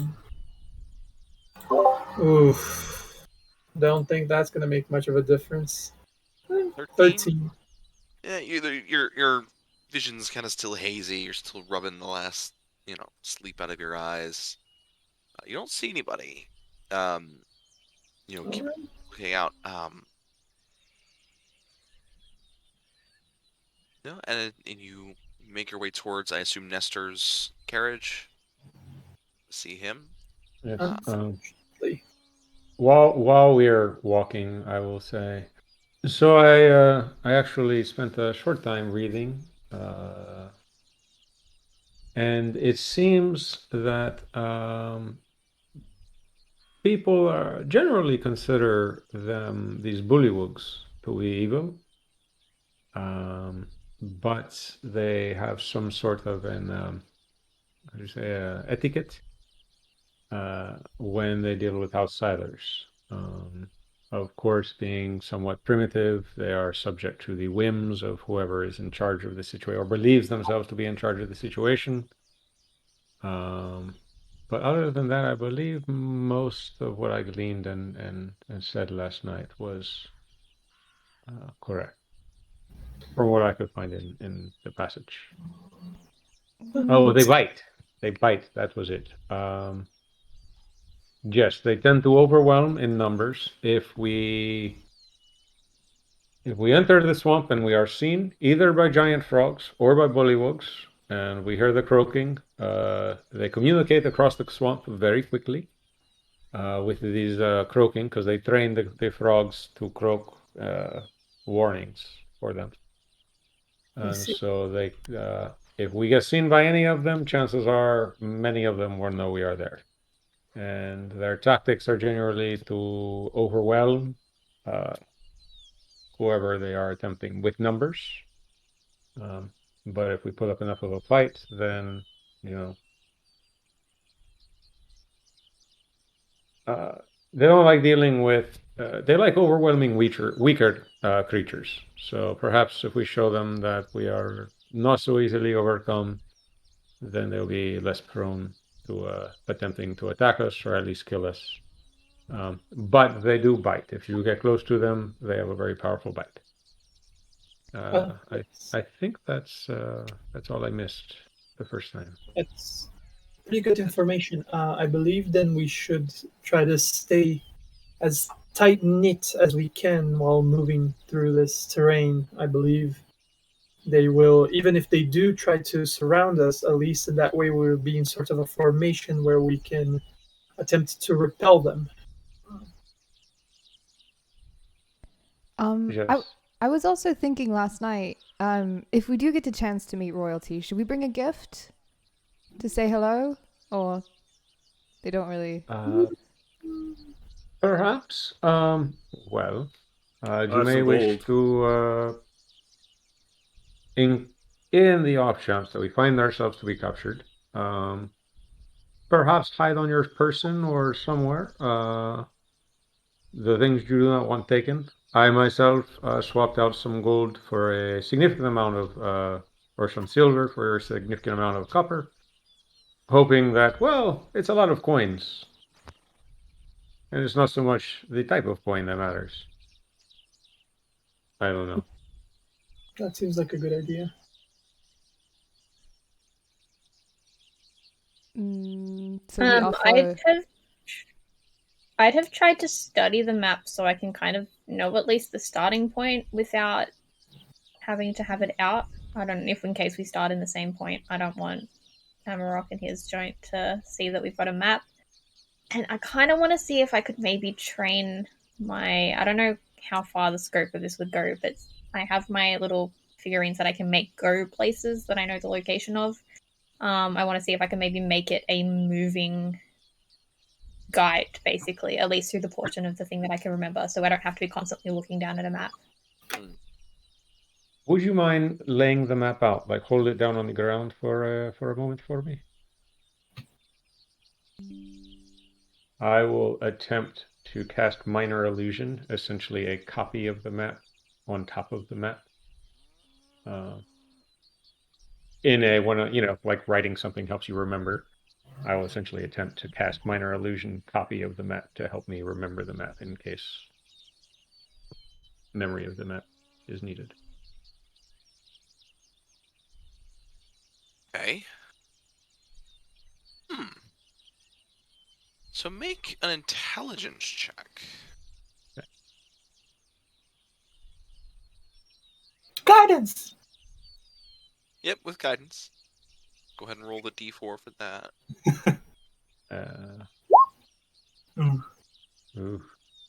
Well, I need to as well. 11. 11, you put that out and kind of, and it's not much of a help. You're much better with words, reading things off rather than image on a terrain. So you kind of rough. You've got you can easily remember. It's like it starts out pretty dry, forest-like, and then kind of descends down into more swampy bits. And there's kind of this very watery bit in the middle. Gotcha. And there are some paths that go through it, but nothing not very well. Maybe a couple of major features, and then where the hole is. Yeah. Sure. Awesome. Am I able to get my little? No. Not making it. Not if you were to make the figurine out of regular paper. I'll put it that way.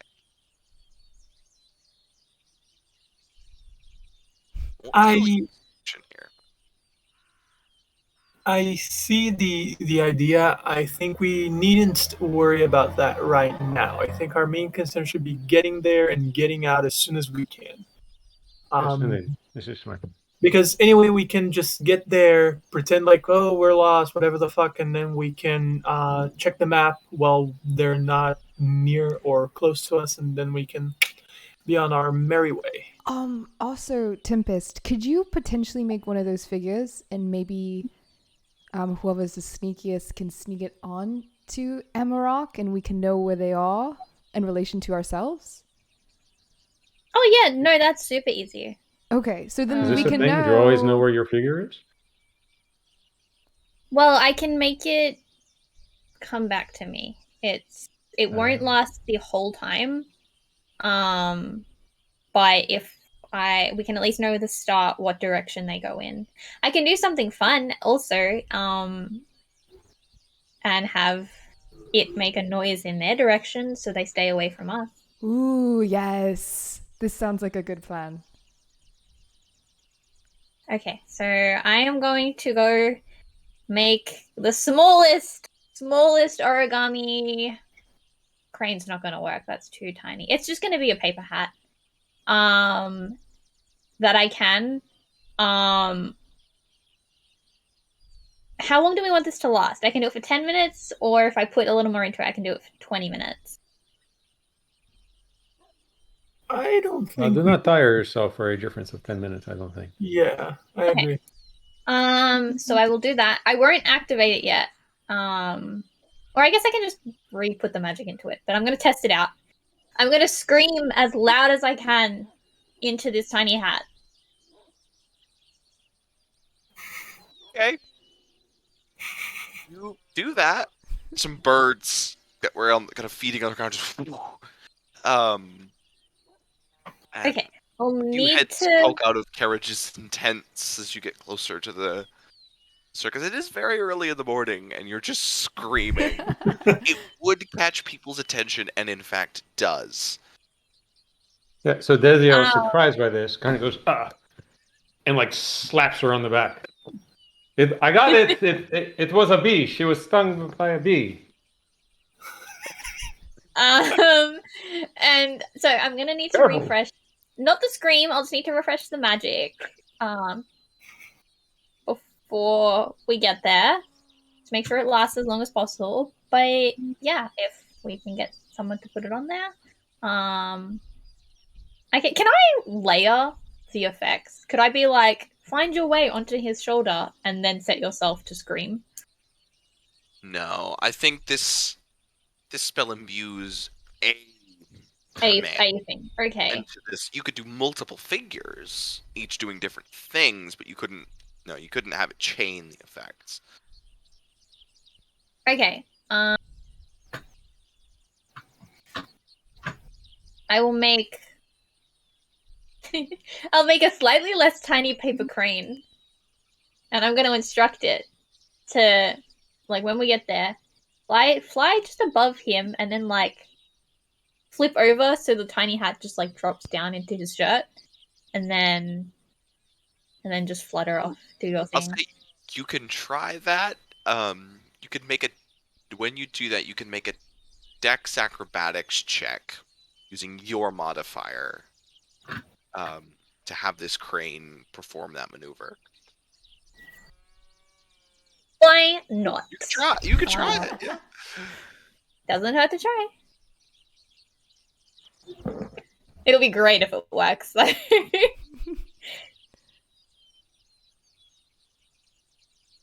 right, you guys have any more preparation to do? Nope. Nope. All right. Well, before you guys get to the kind of pre-game huddle, and then head out, we're gonna take a quick break, be about 10 minutes, and then we'll be right back to continue our quest. So, see you in a few. Welcome back, everyone, to our the start of our first adventure. You guys are standing right now just outside the circle of carriages and tents that the circus performers sleep in. Some of them having just been woken by the loud scream of Tempest into a small paper hat.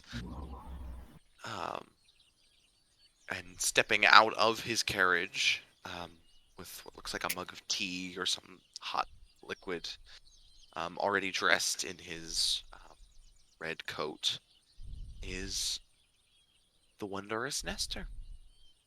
He kind of stretches and looks around expectantly. Some other individuals from Amarok's carriage lazily walk their way out onto the grass. You guys gonna head over there? Yeah. Morning. I'll Let's be go. taking the rear. Good morning. Thank you for the wake-up call. For those of you who weren't already awake. We wanted to make sure everybody could be here on time. No? Yes, well appreciated.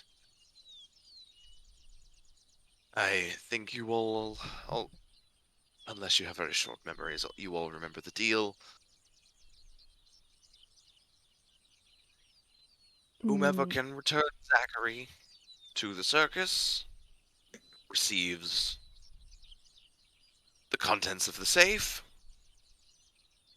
Although he glares at Amarok, and you see, last night there were 5 people, Amarok, and 4 hirelings. But today there's only 3. Since you decided to send one of yours ahead early, if you are the ones to win, you will receive half of what is in that safe. Understood? Good. So what happens with the other half? That goes to me. Of course it does. While assuming you don't bring him back, you leave and never come near my circus again. That's like a hard never. Like never, ever, ever can we come to this circus. Well, it's in the contract. Okay. I'm just gonna lean over to Lyra and say, "Never come near the circus doesn't mean we can't corner him elsewhere." You're so smart. So if the circus is to be attacked by a band of goblins, we cannot come and help. I'm not the one who wrote the contract. And he gives a smirk. Tempest looks even more devious. Like, I'm aiming to look like I've put something in there that he just hasn't caught on to yet. Jesus Christ. Well, I won't keep you. I wish to have Zachary back as much as everyone else here. And as soon as he says that, Amarok and his take off and run behind their carriage to where they have 4 horses that they all hop on and begin moving south. Before they leave, I do want to try the drop of the hat. So what am I rolling? Go for it. So you're making a Dex acrobatics check for your little paper crane as he rides the early morning wind. Okay. An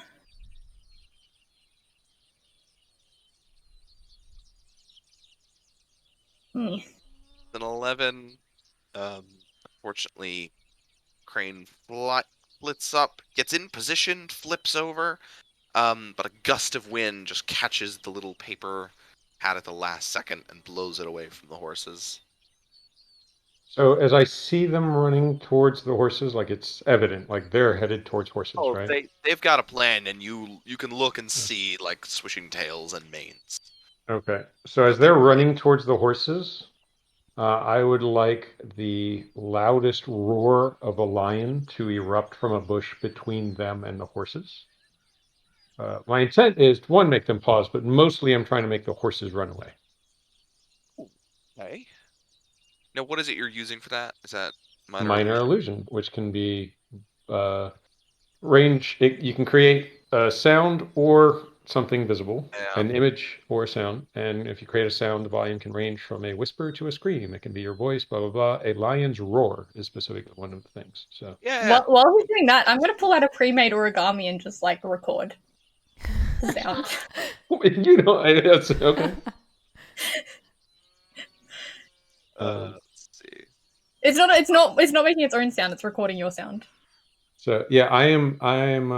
You know, and I'll put it right behind the horses, because I'm really trying to get them to run off. So right behind the horses, the lion's roar. Roll for that. Okay, yeah, 2 of the horses yank free of where their reins were kind of tied to the carriage, and take off. They don't like just start, but they skitter away, and they have to go corral them, and that's going to take them a while. So you've effectively given yourselves a bit of a head start. If you'd like to go ahead and go, you don't have to. So there'll be a few minutes capture, kind of corralling and calming the horses. Desiel, I don't suppose you have some way of maybe getting this over there a little more accurately this time? Or is anyone really? I suppose we could just sneak over while they're distracted by the horses. Jess, I suppose we could put it on one of the horses. No, will it stick? It can stick. Gonna like grab the He'll ask you. like glue. Oh, you have glue. You have a craft kit.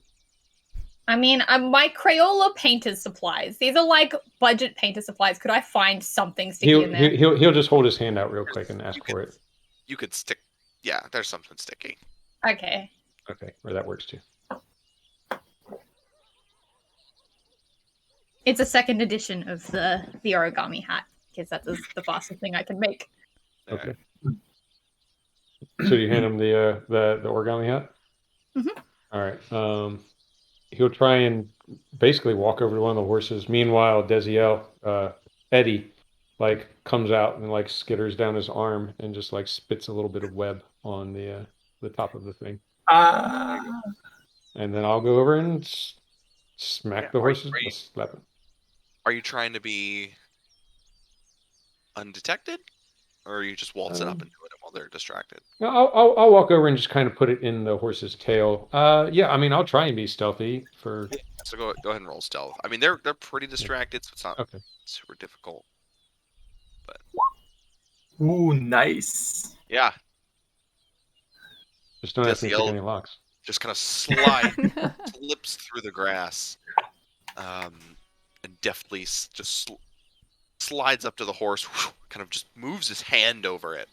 And just like basically runs my fingers through the tail and just kind of sticks it in the tail and walk away. I see that Desiel broke a little bit from the group, and I look over at him, boom my voice a little bit, and I go, in the immortal words of Tempest, chop chop. And I start kind of like hurrying everybody to just move away. And as I do this, I'm going to lean over to Tempest and I go, we're going to have to take a look at this map later, but we need to get out of eyesight of everybody. Yeah. No, I misread my own spell. This lasts for an hour, so I'm going to set it off at the end of the hour. That's when it's timed for, and it's just going to keep screaming. I'll set it off for 59 minutes, so it screams for a minute. All right. Yeah, I mean, if they're off corralling the horses, I'll cut the ties, I'll cut the reins on the other. All right. Yeah. I will actually no. I'll leave the horses where do they have saddles? Yes, they're saddled up. I'll slip a dagger and I will cut the girth of each saddle of these two horses, and then I will walk away. So when they start riding, eventually the saddle just slips off. We're the worst. I love it. I'm not going to hurt that animal, but you know.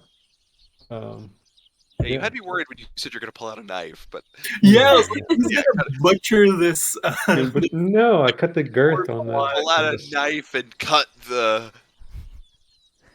girth of the saddle that goes under the belly,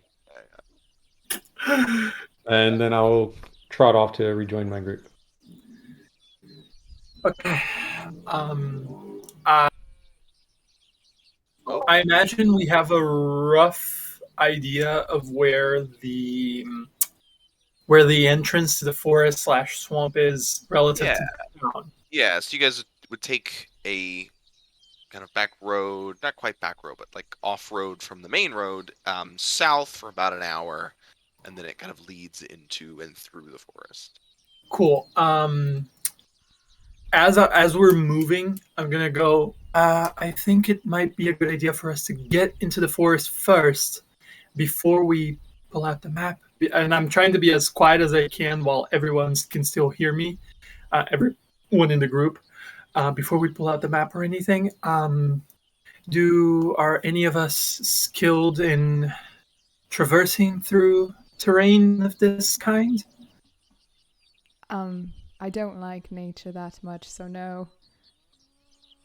I guess then I'm gonna have to do, and I'm gonna take front center, and I'm gonna be first of all keeping an eye out, and second, I would like to not only keep an eye out for the creatures that Desiel described to me previously, but if there is any sort of indication that a bear might have passed through, because from what I understand, this is not a very endogenous place for bears to be roaming around, so perhaps those would be somewhat visible.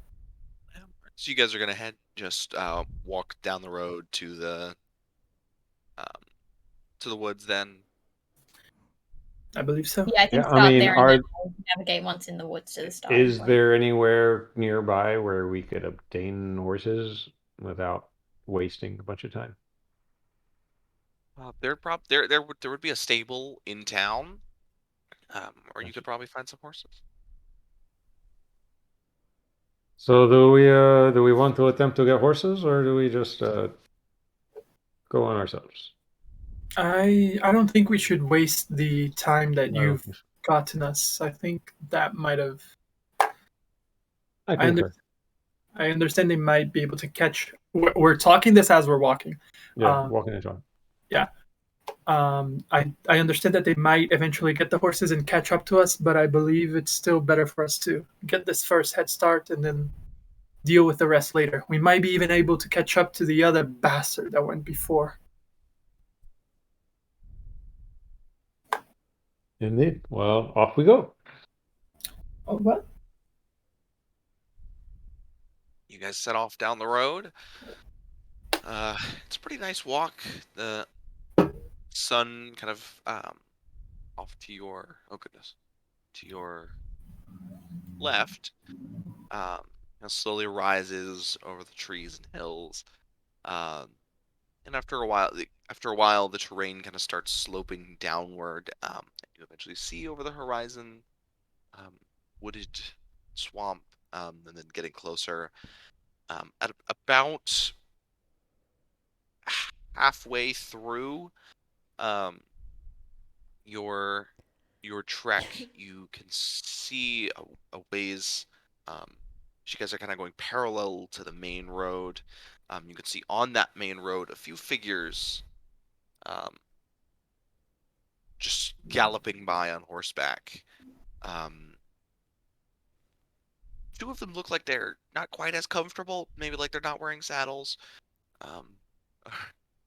At some in some fashion, but they kind of head just not having a map, just kind of, well, the swamp's that way, so we're just gonna go that way. And we can infer that those are the friendos, correct? Would not be an unreasonable assumption. So are they coming towards us, like they're going to pass us, or No, so they kind of go by. They're on another road. You guys gotcha. are on Okay. kind of a side road I got you. that Yeah, just making sure. Yeah. leads to the swamp. They're kind of going the main road that does pass through the swamp, but not leading to the proper area that you guys see on the map. Gotcha. Okay. You've got the more efficient path. They're kind of heading parallel to you. All right. Yeah. Tempest. Now might be a good time for us to give a little check on the map so we can find ourselves. He will cast Minor Illusion, and a very obviously crude version of the map appears on the ground. Well, more or less. No. Were there? Yeah. Were there any sort of, besides the hole on the map, were there any sort of markings or indications on it? What would this be? Not on my crude version. Yeah, no. Water, trees, hole. Yeah, there's just a big, the hole's like 6 inches wide. As far as we know, by Beziel's version, it's just a fucking geyser. Yeah. It seems to have spider legs for some reason. I don't. So if you look at it closely, you can see, because the map kind of outlines different paths around the swamp, and you see a very light, well, scratching indent along a couple of the paths that kind of branch out and then all lead back to the center. That looked like they were kind of traced, like, oh, I could go this way, could go this way. And are we on one of those scratched paths? As a matter of fact, you are. Okay. As far as you're aware. Yes. The paths lead to the hole? Yes, they kind of lead to that area. The one you're on leads closest, it kind of slides right along it. Look, Does the main road look like it kind of follows along, or does it veer off at some point? Like, does it look like we're definitely being significantly more efficient? Yeah, so the main road cuts basically through through the kind of the westernmost kind of chunk of the swamp. It doesn't really have any entrances. It's kind of, and those of you who would have Lyra and then probably actually everyone except Tempest, because Tempest came from the north, might have passed along it. It's kind of risen up, kind of becomes a wooden path, kind of set up a little bit above the water. So it just cuts straight through. Like, you can get into the swamp from there, but you're not going to be on a path. So you'll just literally be hacking through vegetation. First of all, I don't remember if we saw this before, but if you guys look closely here, and I point to the scratch marks, there seems to be paths. I imagine these were made by the claws of Zachary. There's this, and this path towards the center. This seems to be where we're at. It looks like the other crew might be taking a very roundabout way. But I believe we might encounter some sort of natural complications as we're moving. Maybe we want to switch courses, or we can just try to hack through it. What you guys think? I mean, they are on horseback, so maybe we should just risk it and go the shortest route. That seems reasonable. I'll stop and listen. I'll try and listen for the sound of croaking anywhere. Make a perception check as you guys reach the entry path. May I assist him? Yeah. Okay. I'll say you can both be. So yeah, make that with advantage. Thank God. Well, good thing you have advantage. Yeah. Oh, okay. Yeah. Go on, John. We believe in you. Oh. Completely no. unfounded Nope. belief. Why did we even bother? Perception is my lockpick today, apparently. So I'm distracted by. yeah, there's kind of the general sounds of the forest, no croaking that you can. Cool. Can I Too busy attempt? trying to make your map better. Can I attempt to see if there's any sort of footprints or indentations that or clawings on trees and indicate if there has been a presence of a bear anywhere nearby? Make a survival check. I am no druid, but at least I don't suck at this. Can I guide myself? Sure. Cling. Why, dear Lord, why? Oh, 7. 7. That's No. a strong 2. The path is kind of. It's been a couple days since it rained, so everything's kind of drying up, and there's indents and all different tracks of different animals, but you aren't really skilled enough or experienced enough in tracking that you're able to pick out specifically, like, oh, there was a bear here. Sure. I'm just gonna take my glaive, wield it, and as soon as if there's any sort of like very dense areas that are not like wood, but like vines and things, I'm just gonna start hacking away. Yeah, so you kind of start cutting away the overhanging woods. You follow it. It's a pretty. It's not a massive path. Just kind of like a deer trail, really. Pass through doesn't look like it's been used in some time. It kind of winds its way through. After a while, you start to hear the slight sounds of running water as you continue to move, slowly sloping down farther and farther in. Things can get wetter and more. The vegetation and shrubbery gets more dense, and you kind of have to go away a little bit more.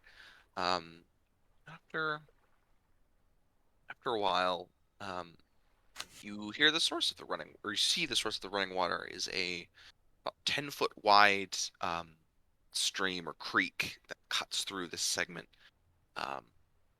of the woods. It's running pretty quickly, and you can't see the bottom. It's all kind of muddied. But going across it, there's a fallen log that looks like it had been placed there or moved there in order to facilitate this path.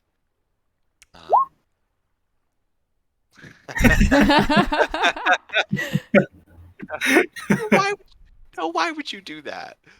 I didn't want to interrupt, but I'm like, okay, well, it lasts 8 hours. Yeah, probably a good idea. Tempest sees and does that and just like, we'll be fine. Yeah, he grabs the little leather necklace and does his thing. Covers himself in magical protection. So does this log, is it like kind of following the trail on the map, like we need to go across it? The map isn't quite that precise. Okay. But it like the path that you're on, like the trail that you're on, leads up to it, and then you see it continue on the other side under this large tree that kind of reaches a bit over the, kind of giving a little bit of shade to this log and reaching out over the water.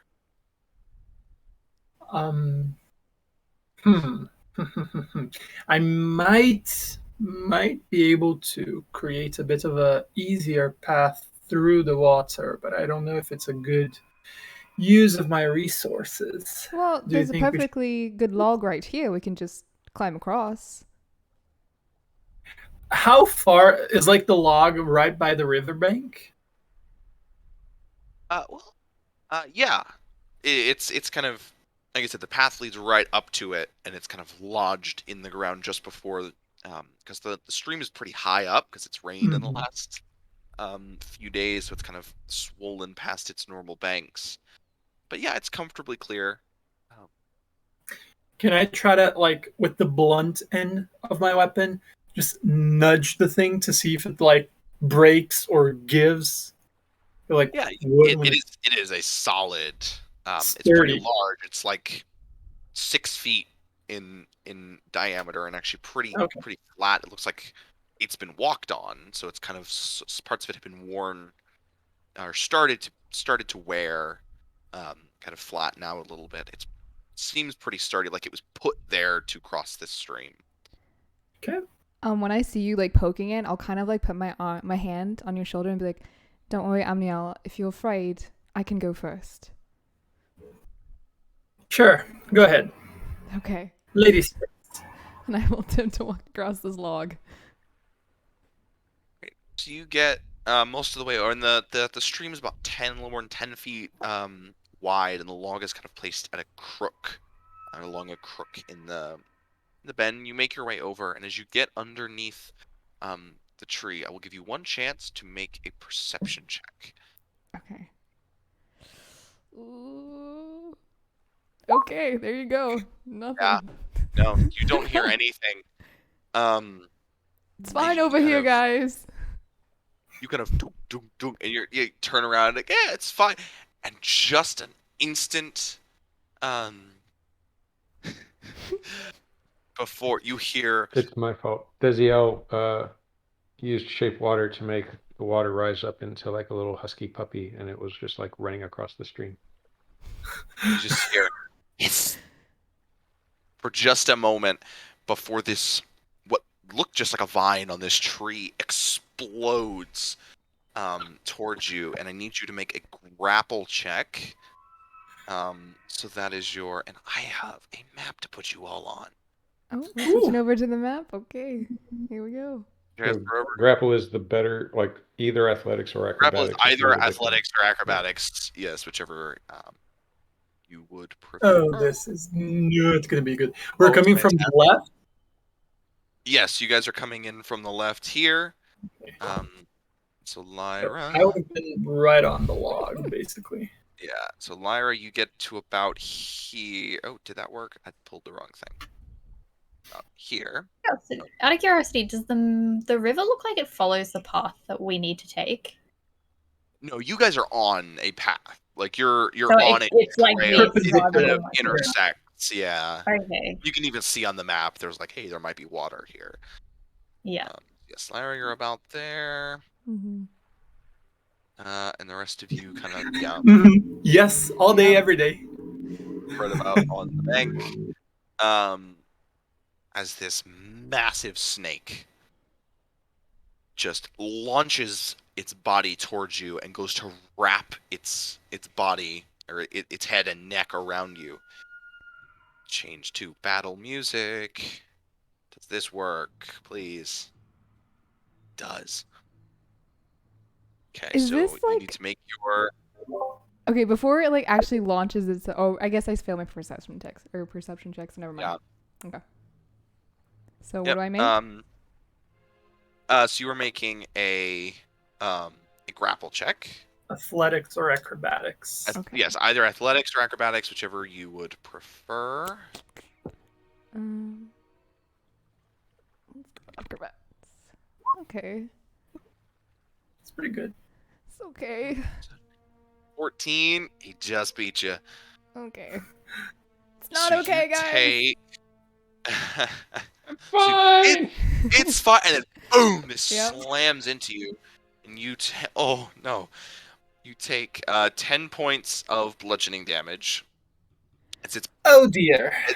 as its neck just wraps and then crunches around you, and you kind of have the breath driven from you.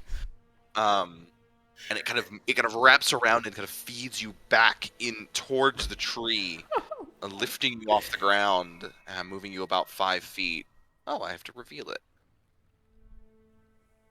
And there it is. Oh, is Massive. that up to scale? Great. It is a huge Cool. it's a huge creature. So now we're all gonna roll initiative. Don't worry, you can remake that save at the end of each of your turns. Okay. You are You're considered gonna restrained until that time. nice. Initiative. Oh shit! Holy crap! Wow. How are we cursed on everything else except this? No, Terrible at everything but initiative. why does this always happen to me in every? Oh come every on! one of My games? initiative. No, don't even give me that. My initiative the other week was 2, and I have a plus True. 1. That's Actually, true. I've been doing pretty good on everything but perception a day. So. Yeah. Yeah. Okay. So yes, Lyra is being yanked up into this tree. All of you can now see the head of this snake just turn towards all of you and just as it kind of bobs its head back and forth. And it is Desiel's turn.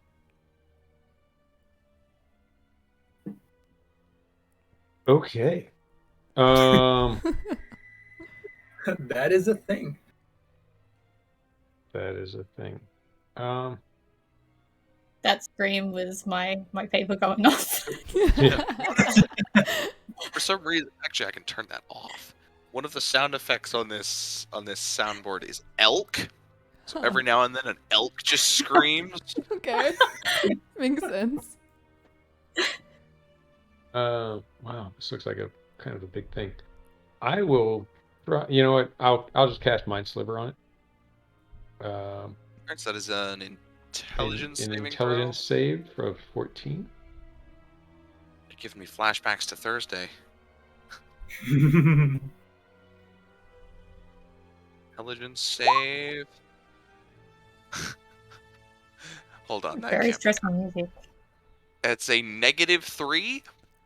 I don't believe. If you can believe it, snakes aren't very smart. Yeah, So they have that's what I was a thinking. -5. Holy shit! So it's fine. So he narrows his eyes and stares at the snake and drives some psychic energy into it. So it takes 5 psychic damage, Alright. and on its next save, something happens. Subtract 1d4 from the next saving throw it has to make. So go ahead and roll that d4 for me. 3. Okay, so that'll be -3 to its next save. You got it. Would you like to move or do anything? No. I'm within range of that, and I'm squishy, so I'll stay over here. I'm good. Nail. Shit! And I'm gonna say I'm gonna bolt close to it. I will move. Let me just take this initiative order and put it over here so that I can actually move. This is 5, 10, 15, 20, 25 feet to get right next to Lyra, correct? Yes. So you So run 30 across. feet would be here. Yep. Okay. I'm going to get close to it, seeing the psychic rays that Desiel sent to it, and not thinking that I can overpower such a big creature. I'm going to go, very well, Kai, run! And a huge bell is going to appear on top of the snake as I cast Toll the Dead. Right. That is a Wisdom 14 save. Wisdom save. Snakes are wise, right? Well, 13, so that does not save. and it would have been -3 anyway. Yeah, -3s. So Oh, since I it was already think- took I was damage, thinking that my is -3s would do 1d12, it. if I'm not mistaken. Yes, it's a D12 because he's already taken damage. So that is 12 points of necrotic damage. Oh, yeah. So this bell rings out, and the pupils, snake's pupils shrink, and it hisses and kind of Boom. jolts back from this booming noise. -12. All right, you got anything else? Nope, I'm good. Right. Lyra, Just another acrobatics check, right? we are restrained. I can never remember the difference between restrained and grappled. Me either. So that's why I'm Yes, you asking. cannot move. Restrained, I think you have to can make a save at the end of the turn. Yes, the save happens at the end of the turn. You can Okay. make an attack at disadvantage. I mean, you can do anything else. You just can't move. And if Could you attack, you'll be I at disadvantage. cast Hex on it?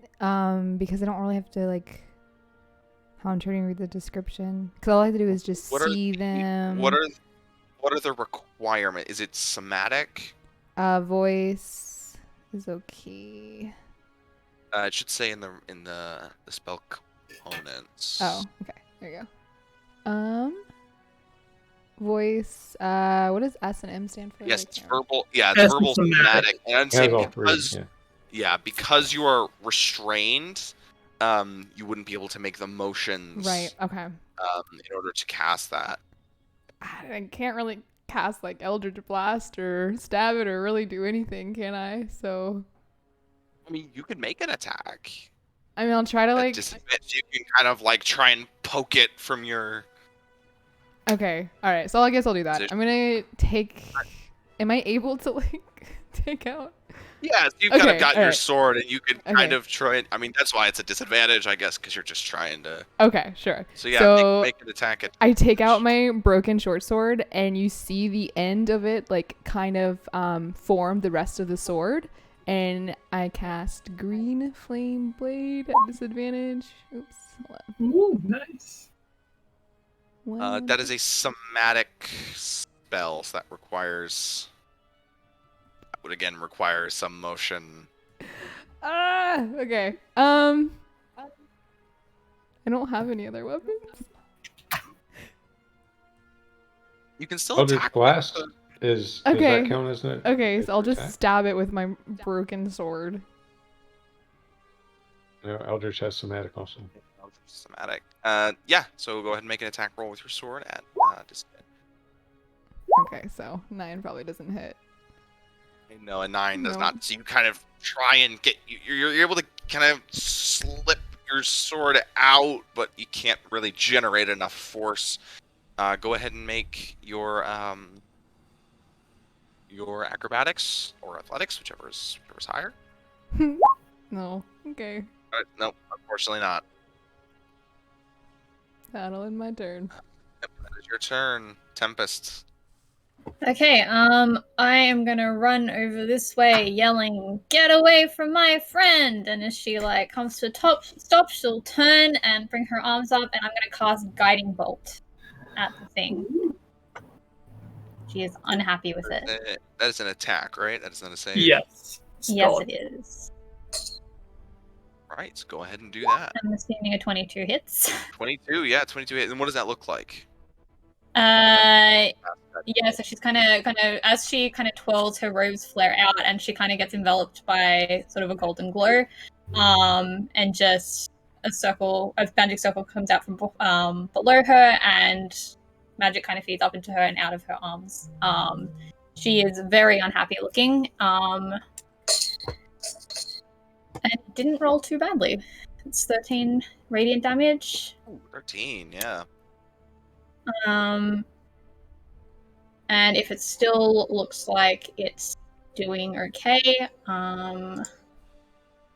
it definitely is starting to, as that kind of blasts it and shears off a chunk of scales to kind of reveal the muscly flesh underneath. It kind of starts darting its head around a little bit frantic. Yeah. And has Lara taken any damage yet? Yeah. Lyra took damage on the initial attack, yeah. Yeah, okay. I'm within 60 feet, right? I'm gonna cast a healing word at her. That's a bonus action? Yes. You can cast 2 level spells in the same. Oh, yeah. Friggin' hell, that's right. You're right. Oh, yep. I will not do that. Spell, as long as one. Yeah. Which actually makes me really confused, because I read in one of the Sage compendiums that you also can't cast 2 cantrips. Correct. You can cast 1 cantrip and 1 level spell. Cantrip and level which is 4. really weird to me, but well, that's a discussion for another time. Mechanics. Yeah. That is all I can do then, because that was my action. I don't have any other bonus actions. Yep, I will just stand there and look very angry and cool. Yeah, well, you certainly do, and you have its attention. Pep, it's your turn. Alright, I'll scamper on up on top of the log. And I'm going to get here with my full movement, I think. Yep, 30 feet. And unfortunately, for me to be able to do this, I'm going to have to use my action to dash to gain more movement. And then I am going to look down at Lyra, all bundled up, and I'm going to use my maneuver. Looking up, sorry. Look up, and I'm going to grab her leg, and I'm going to use bait and switch. As long as you're willing, I can switch spots with you. As long as you aren't incapacitated. It doesn't provoke attack of opportunities, and I can give you AC. So, are you willing? I wouldn't want you to put yourself in danger for me, so... Okay, then in that case, I will punch. So you are not going to allow him to do that? Oh, difficult life. I know. Oh, I'm being crushed to death, but no, I wouldn't let you do it. No. Okay, in that case, I will, okay, so, shoot. Okay, if she's not willing, can I, I still dash, so I'm gonna have to action surge here. I'm gonna action surge, and I'm gonna do a little alley shuffle, and I'm going to, punch this thing. Just to be clear, you don't have to take your action to dash, because you're not moving that extra 5 feet. Yeah, oh, okay, so you're letting me not do that move? Okay, yeah, okay. Okay, then I will just punch, yes. Let's see, provided... Because if I want to be able to do that, or even, initiate that, I need 5 feet of movement. Yeah, I mean, yeah, but if it's not willing, then you can't do that. Okay, perfect. That works for me, then. It just doesn't happen, yeah. Yeah, yes. You need consent. You need consent. I will use the snake's head as a speed bag. All right, go for it. All right. You go to grab Lyra, who yanks her foot away from you, just and the snake's head, which kind of bends down around at you as you get close. We are the consent crew. Oh, I have advantage on this because of Guiding Bolt, right? Yes. Yeah. I don't think you need it anyway. But You don't need it because I mean, could yeah. roll a 20. For just get your no. Okay. And let me 18 roll hits. the damage here. Ooh, nice. Yeah, so you just clock it right in the eye, and it doesn't start. Although Lyra did not let me take her position, I am going to use my Tavern Brawler feat to bonus action grapple this creature. Can you grapple? This is 2 sizes larger. Never mind, I cannot grapple this creature. Oh boy. No. He's like, that's gonna be me. Grapple its tail, and then the tail swinging, but just like, Yes, I will, you grab Lyra. She yanks her foot away. You just, out of frustration, punch the snake and then try to grab on, but it just yanks away. It's far too muscular and just boom. You can't keep your grip. oh, Jesus Christ. It's now the snake's turn. And it He's makes actually 25 attacks. Yeah, he's actually going to drop Lyra. Okay, thanks. So you fall about 6 feet to the ground, not taking any damage. You kind of and then land on the soft bank as it's going to bite at Pep and try to grab Emnail. So that is, let's see, it's a 14 to hit on Pep. No, it does not hit. Mine was Alright. 16, yeah. And then it's going to attempt to grab you. So make your grapple check, Emnail. All right. Dear God, please help me. Against his attack. Oh, 17. He rolled a 17. tie go to the defender? What's that? Does the tie go to the defender? That's a good question. I hadn't thought about this.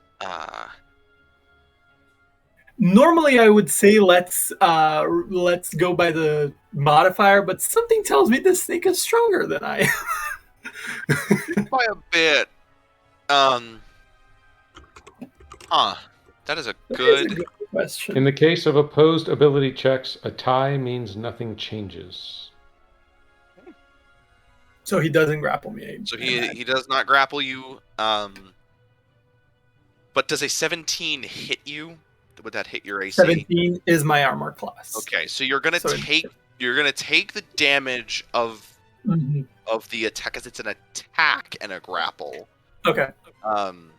It's very confusing the way it does that. So you will take It's an attack that grapples if it hits, I imagine. Yeah. We'll see. It's because it's oh, hold on. Let me read this. And the target is grapple. Escape DC 16. Okay, so they're separate events. Yeah, that means they're separate. Yeah. Yeah, and it's not a contested event. There's a set it's not a DC, which contested. I Yeah. Which you did. Yep. So that clears that up. It is laid out in a very confusing way. So yeah, you'll take the damage of the attack, but you will not be grappled. and that is 40. As one of its folds just boom slams into you, dealing rolled poorly 8 points of 8 points of bludgeoning damage.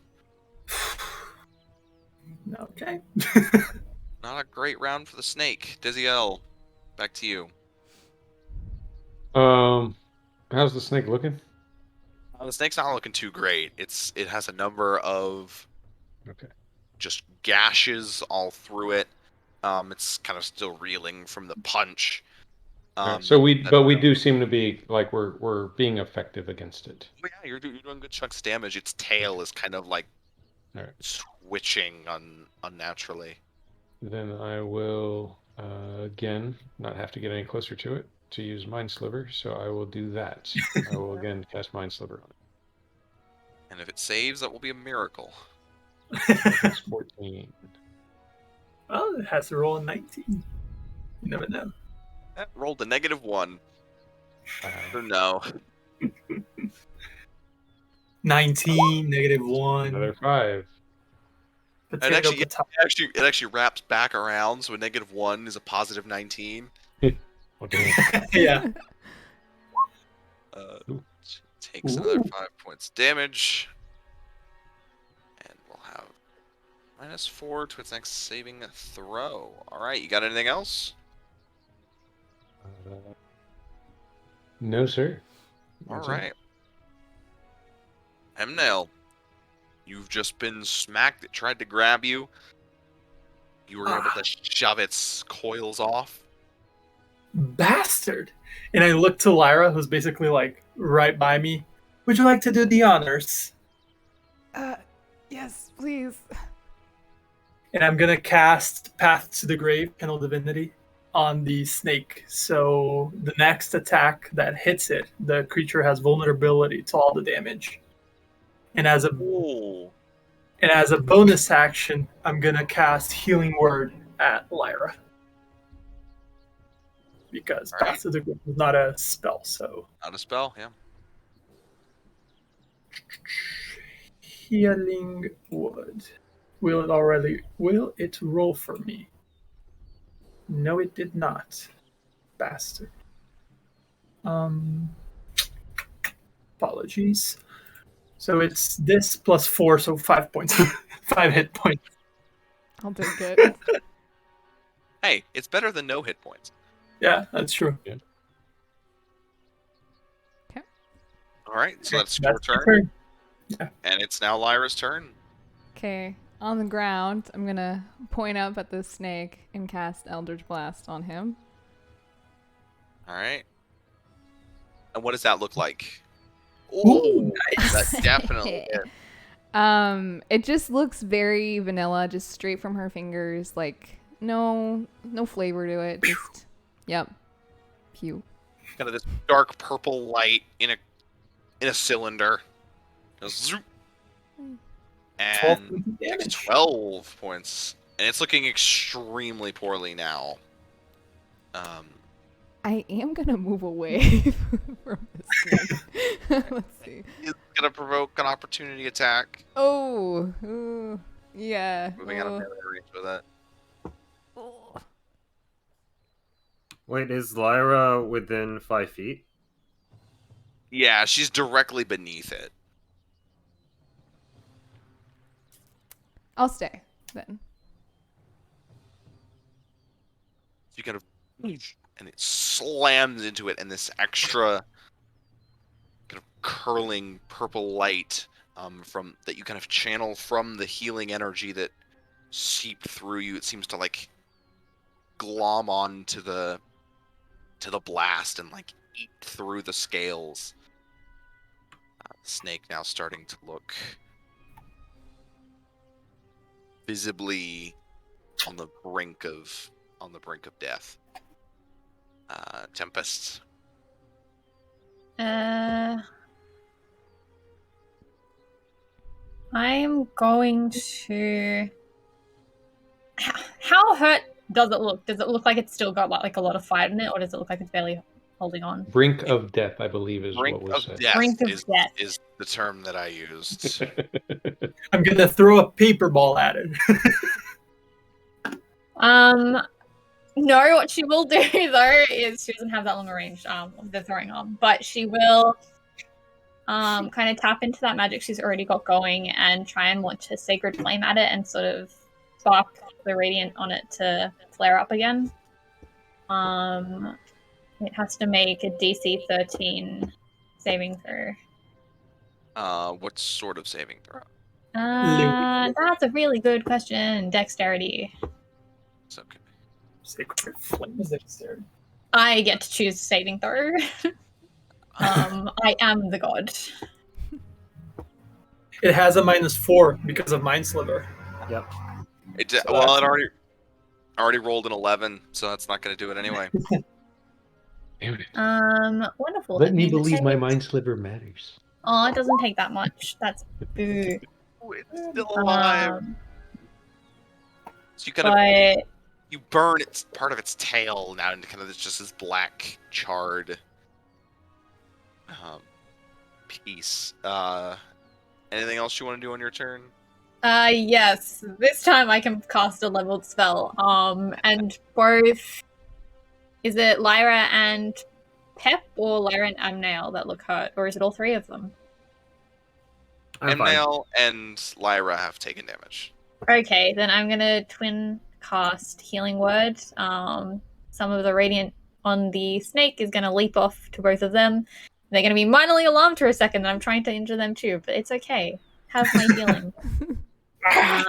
Jesus Christ, I am rolling so badly. So the flames spill over, and then a few tongues kind of almost dance off, almost jauntily, and splash into your chests and warm you like a good ale. And that's 4 points of healing for both of us, like per person. Yeah. Both of you. Okay. Yeah, because it duplicates the spell. So okay, cool. Sorcerer's OP. I rolled a 1 on the dice, so it could have been better. Me too. I literally cannot judge you. All right, Pep, your turn. It's looking extremely bad. So while this is all going on, like Pep just happens to like miss all this because he's looking at the ground. Is there like a stick on the ground or like a stone he can pick up? Yeah, probably. Okay. I like pick up a large like stick. Like, okay, this looks good. And like tap it on my hand, and I'm gonna make an improvised weapon attack on it. I'm actually proficient with these. Yeah, go for it. Just gonna do a baseball swing on the head.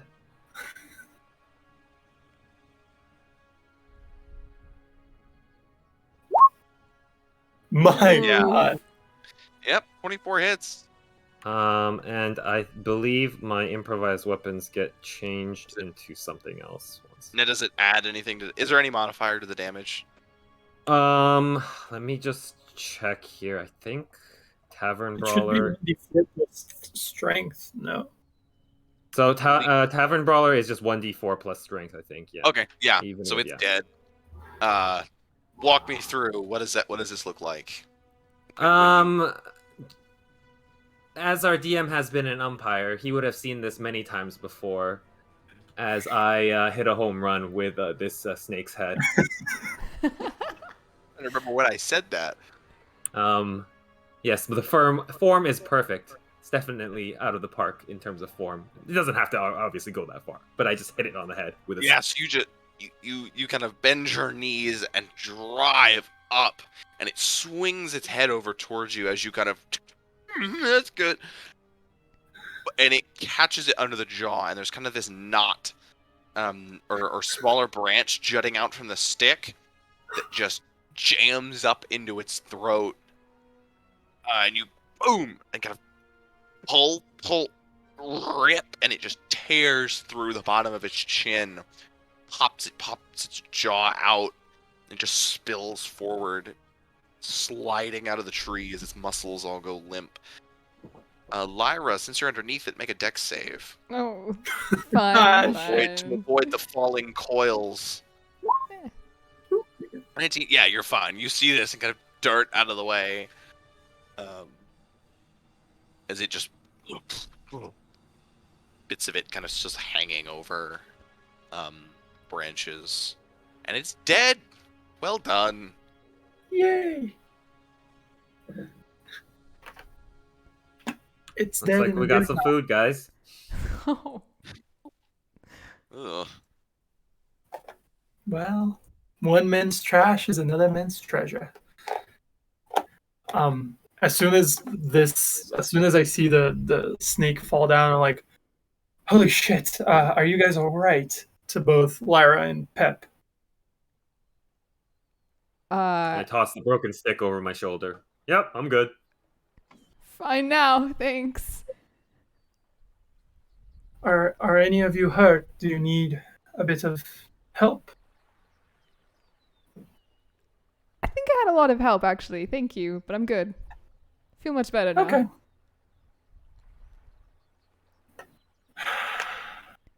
Well, this was a conundrum for sure. I guess we should be a bit more careful of other creatures lurking around. Because holy crap, how did we miss this? To be fair, we were only warned about bullywogs and giant frogs, so I did not think to look for giant snakes. It's very green too. It blends right in. It is camouflaged indeed. It's, yes, extremely well camouflaged. And the barkeep did say there were snakes in there. Just so Yeah, he did. I did warn you. There were snakes. Yeah, he did. That's besides the point. Do we want to skin this creature? Maybe take something from it? Might be useful. Do we have time for that? Is this? I think perhaps we should go find Mr. Zachary, no? Yeah, we can pick this up on the way back. We can. Yeah, I don't think the giant snake's going anywhere. Like, they're frogs, right? And frogs, I think, are scared of snakes, right? I don't know.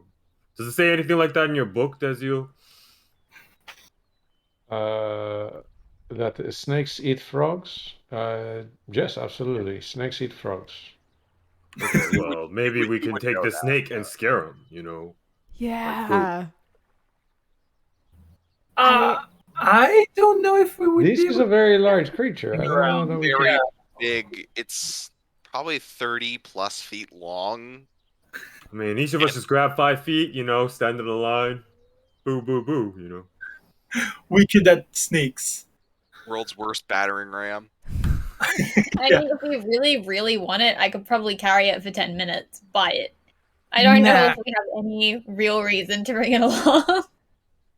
I think we're good. No. Chop chop. I like the idea, Pep, Indeed. but maybe next time. All right. I mean, I don't know nothing about snakes, so, you know.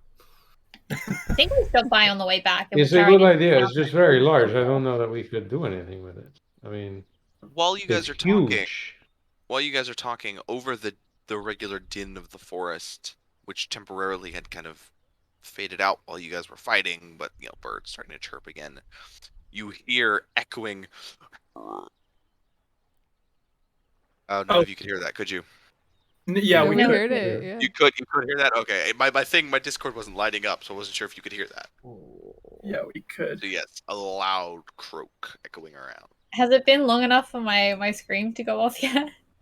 Yes, that would have happened a little bit ago, though they were farther away. Lyra has been taking lessons.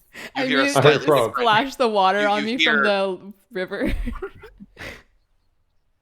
And then you hear a moment later a slightly different. I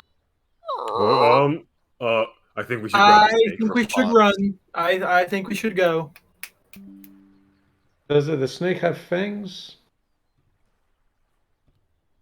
The snake does not have too prominent fangs. So it wasn't like a poisonous snake. No, this is not a venomous snake. Pep Lincoln's making snake sounds. Yes, I just begin hissing as quickly as possible. Make a performance check. I'm good at that. Okay, hold up. Let me see.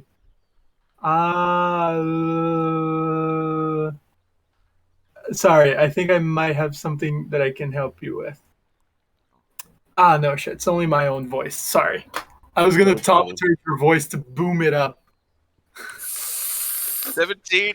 You just heard the snake. You feel one with the snake. You are you become the snake and just. Yeah. So as you guys are running, Pep is just. And you start to hear a few more. Fuck. I'm gonna record Pep hissing, and I'm gonna send a paper going like the opposite, like to the left or something, hissing. And it's just gonna keep hissing for like an hour or something, and I'm gonna have Pep stop hissing so that they think it goes that way. I'm gonna try and and as I see Tempest doing that, I'm gonna thaumaturgy the sounds of snakes and steps behind us also, as far as I can on my range. So you guys are just running down the path now? I mean, are we trying to be sneaky or are we running? Yep, we're going. I think we gave up on running. Yeah. Okay, there's no. I don't know if there's a point in me doing this then. Hold on. Well, it's not going to be following us. Yeah, that's true. We're essentially creating a conundrum for them. Yeah. So Confusion. I'm good at that. Yeah. And you still more, and eventually one very close as you step by.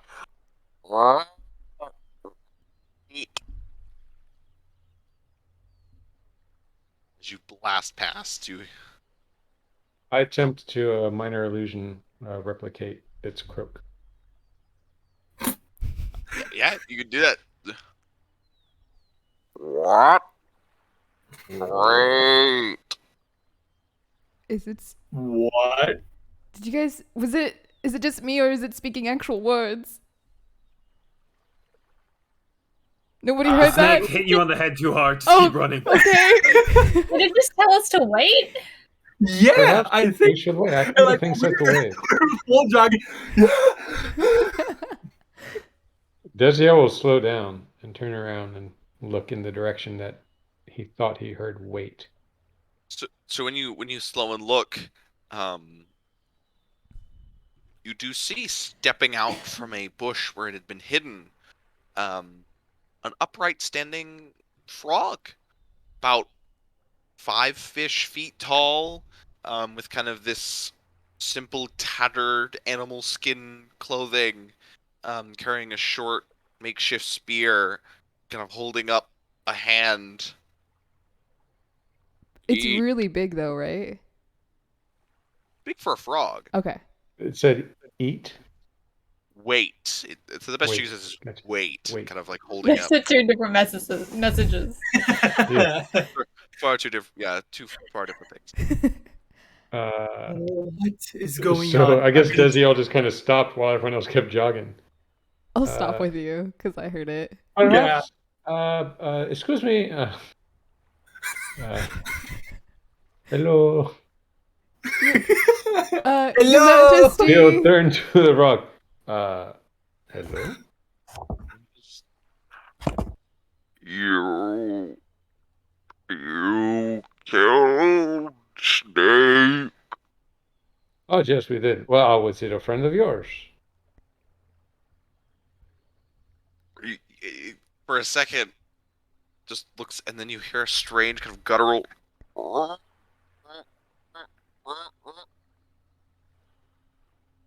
Yeah. Of course. We heard that there were many frogs and your people in the swamp. And so we thought perhaps we would kill the snake, because my understanding is the snake likes to eat frogs and individuals of your persuasion known as bullywugs. Yes. The snake ate us. Several of us. Yes, so we are here to help. We are simply helping. Killed it. Yes, we want to help you as well. Hold on. And it turns back towards the forest and booms out. Its throat kind of bulges out, and then as loud.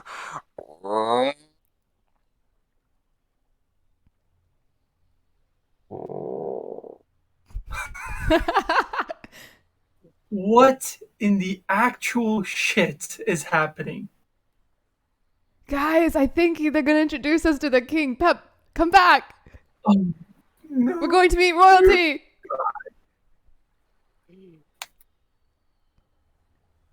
I mean, Tim is just so curious. She has to be watching this now. Are your friends inside of the largest snake? Bones.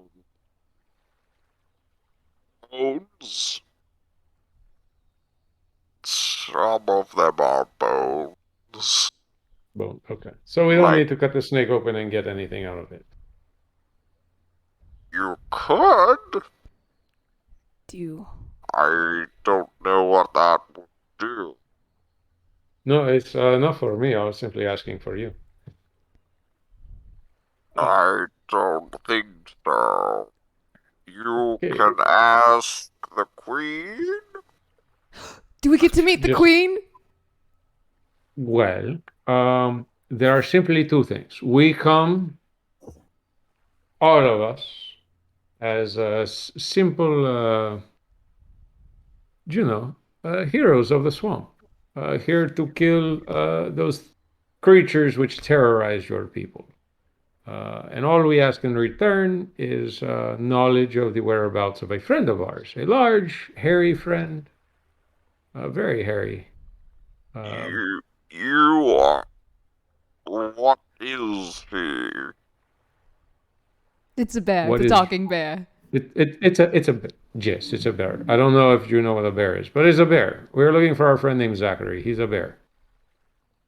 Are heroes of the swamp. And at this point, you hear around you several more Heroes. like Yes, this that's actually point- what our team is known as. We travel from place to place, and people see us, and they know us as, oh, look, it's the heroes of the swamp. That's our job. That's what we do. You know the god bear? Yes, he is a friend of ours. Do you know him as well? Our queen has him as treasure. Like a prisoner. Treasure. So for our heroic deeds, maybe you can ask your queen to bestow upon us a treasure, like a talking brown bear, perhaps? Yes. We do have something to offer her in exchange. Yes, we do. The head of a giant snake. Would she like the head of a giant snake for her throne room? Perhaps.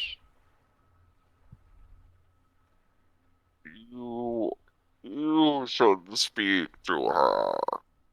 Okay. Yes, we should. Yes, definitely. Because if not, we can have my friend Lyra here can borrow Amniel's blade and cut the head off of the giant snake. I'm very strong. I take the blunt end of my glaive and I just bop Desiel in the back of the head. Let's go. So this is very rude. Do you know this one Guys, is why'd no you stop hero? running? Why'd you stop running? I thought we were getting away from those disgusting frog folk. Oh. I drop the blade and I just.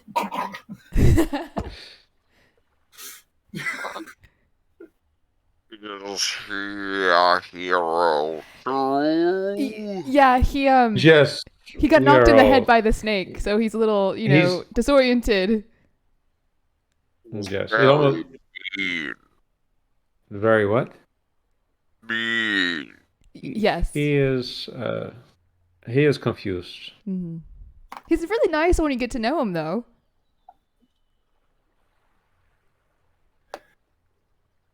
Isn't this the evil frogs?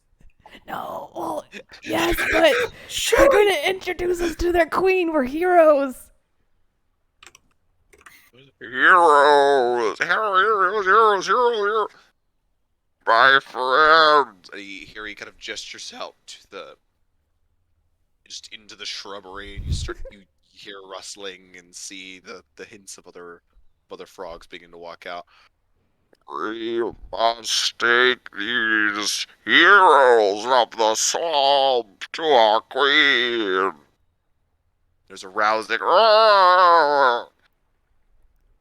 She would not wish to keep us as treasure, would she? Because then we couldn't continue to save you from the snakes and other dangers. The queen like treasure. She may wish to keep you if she can make a deal. That seems fair.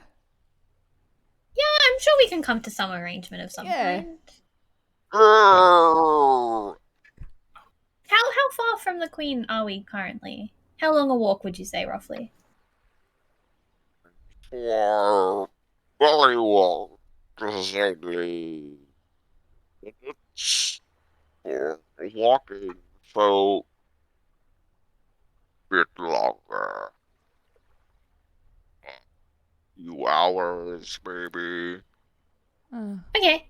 If we can like chop, then we should also warn you. There is a very angry dwarf running around the forest. You do not want him to find you. He will try to kill you. He is an enemy. They are riding horses.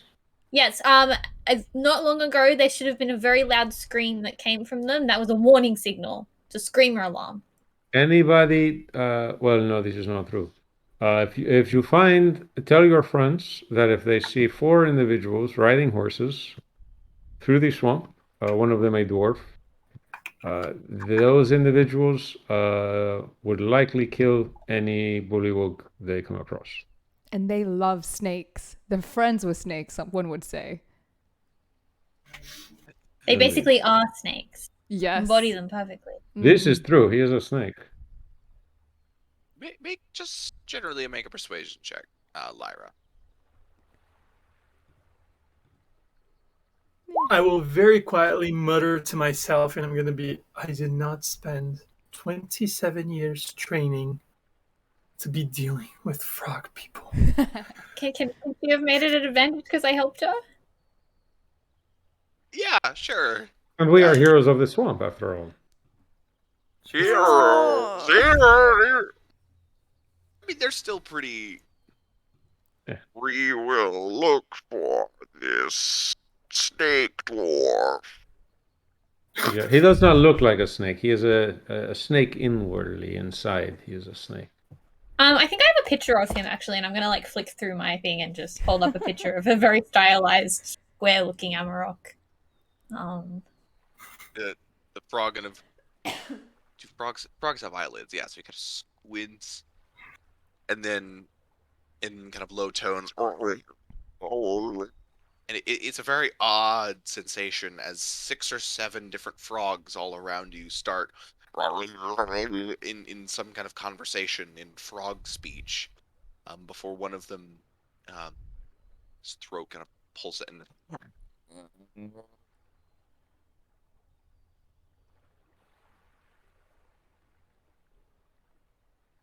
Well then, if we are to visit the queen,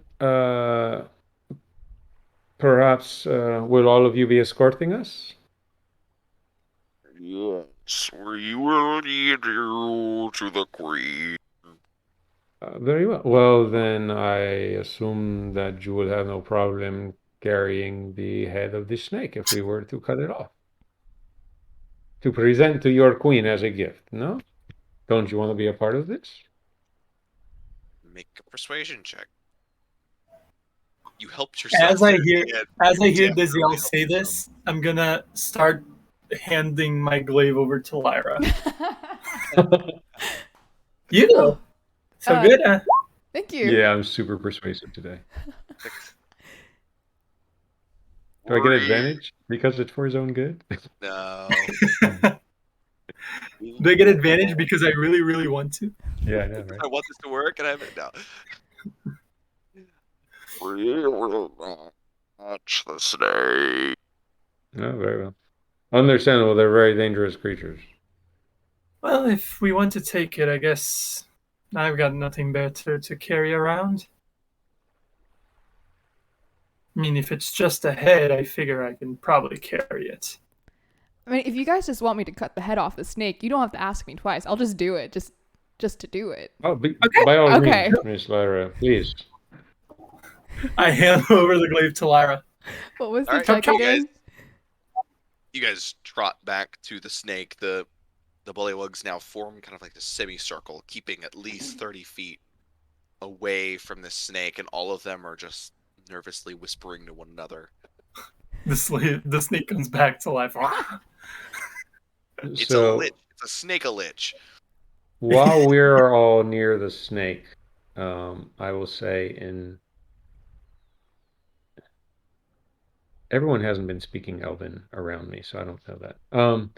I will say very quietly, remember, they are very prideful, and so when we deal with the queen, we should make her feel as though, we respect her and whatnot. We may be heroes of the swamp, but we also respect her and her territory, and do not be too prideful. And he looks at Amniel when he says that. I will not. It's okay. I think I have a plan, or at least an idea. I can barely wrap my mind around how these frogs are speaking, so I will dare not try to interact with them. Don't you worry. Yes, and Pep, also perhaps don't be saying. Perhaps you do not say too much at all. Like, definitely don't say the mean things about them, like you were saying a little while ago. Okay, I mean, I think I know how to handle frog royalty for sure.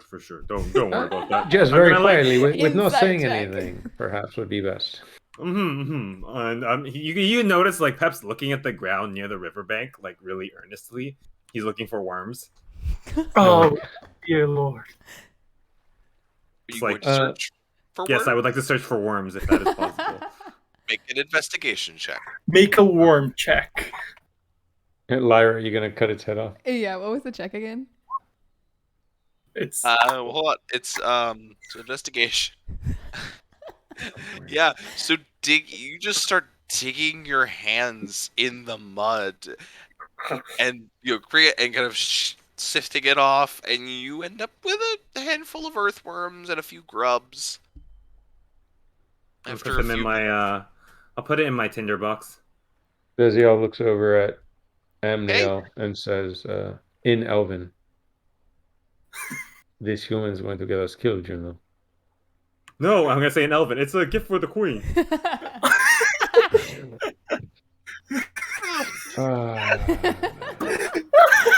Ay, Dios mío, como dice. Okay, perhaps save it. We will let you know when is the right moment, but save it. I'm gonna very quietly mutter to myself in Celestial, and I'm gonna be, "Why, dear God, why?"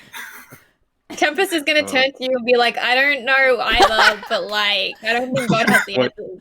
In Celestial, now you two are talking to Celestial.